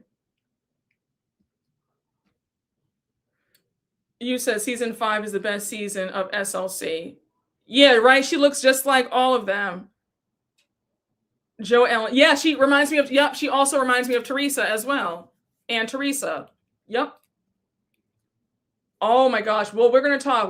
We are gonna be talking about Rula and all of it, y'all. We're gonna be talking about everybody. So, Jo Ellen seems like a horrible friend. You said you have a girl crush on Jo Ellen. I think she's so pretty. Yeah, she is pretty.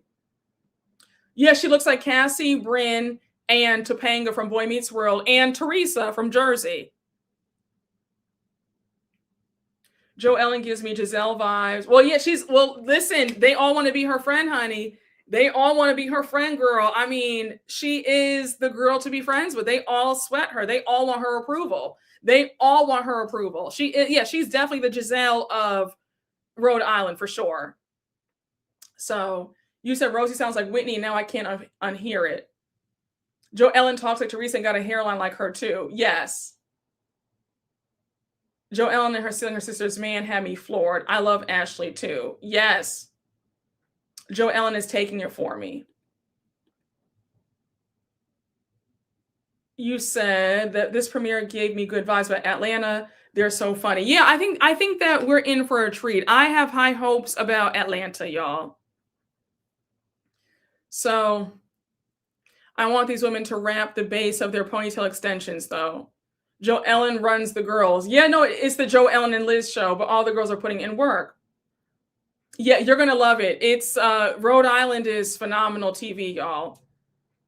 Like you said, Joe Ellen is in charge of the girls. Yeah, some people just got it, and Joe Ellen got it. She does. No, Joe Ellen is good TV. Joe Ellen is good TV. The drama, her backstory, her upbringing, the fact that she really is the HBIC of this group. They all sweat her. They want to be her friend bad. I'm just like, oh, Joe Ellen. I think Joe Ellen might be one of the first like really likable villains. Like she definitely is the villain, but like everybody loves her. You know what I'm saying? So I think that, yeah, Joe Ellen girl, baby, when I tell you, when they see y'all at BravoCon, when y'all touch down at BravoCon next year, the Rhode Island panel is going to be packed out.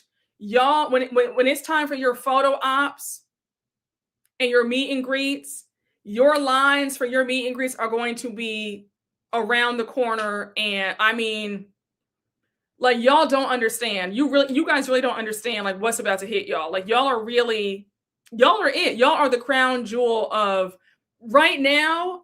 Rhode Island is really that girl. So they're gonna need security bad. They are. Yes, I know. Same here. Yeah, please. No. I don't think you understand. You're not hearing me. The Real Housewives of Rhode Island is eating. We have not gotten this raw in a long time. This is the franchise that we've been waiting for. Like when I tell you Rhode Island has single-handedly breathed new life into the Real Housewives franchise, period. They have extended the Real Housewives shelf life for another decade. That's how good Rhode Island is. Like, you're not understanding. If the Housewives was going down and they were waning and they only had like 5 years max, Rhode Island has added more years to the whole entire franchise's life. So listen, honey. Yes, I let Jenny know. Jenny, get your entire life and watch Rhode Island, okay? But y'all, we're going to end the Atlanta Live here right now. I need to catch up again. I need to rewatch Rhode Island to get my notes all the way together.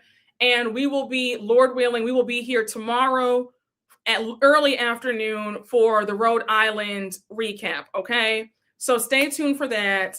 I still need to do Ladies of London. I'm going to try. Listen, y'all, please forgive me. We have a lot of shows on and it's springtime. So, the social calendar is heating up. So it's like, it's a lot going on. So I might be missing some things. Like some things might fall by the wayside, respectfully. But tomorrow you can count on a Real Housewives of Rhode Island live recap tomorrow. All right.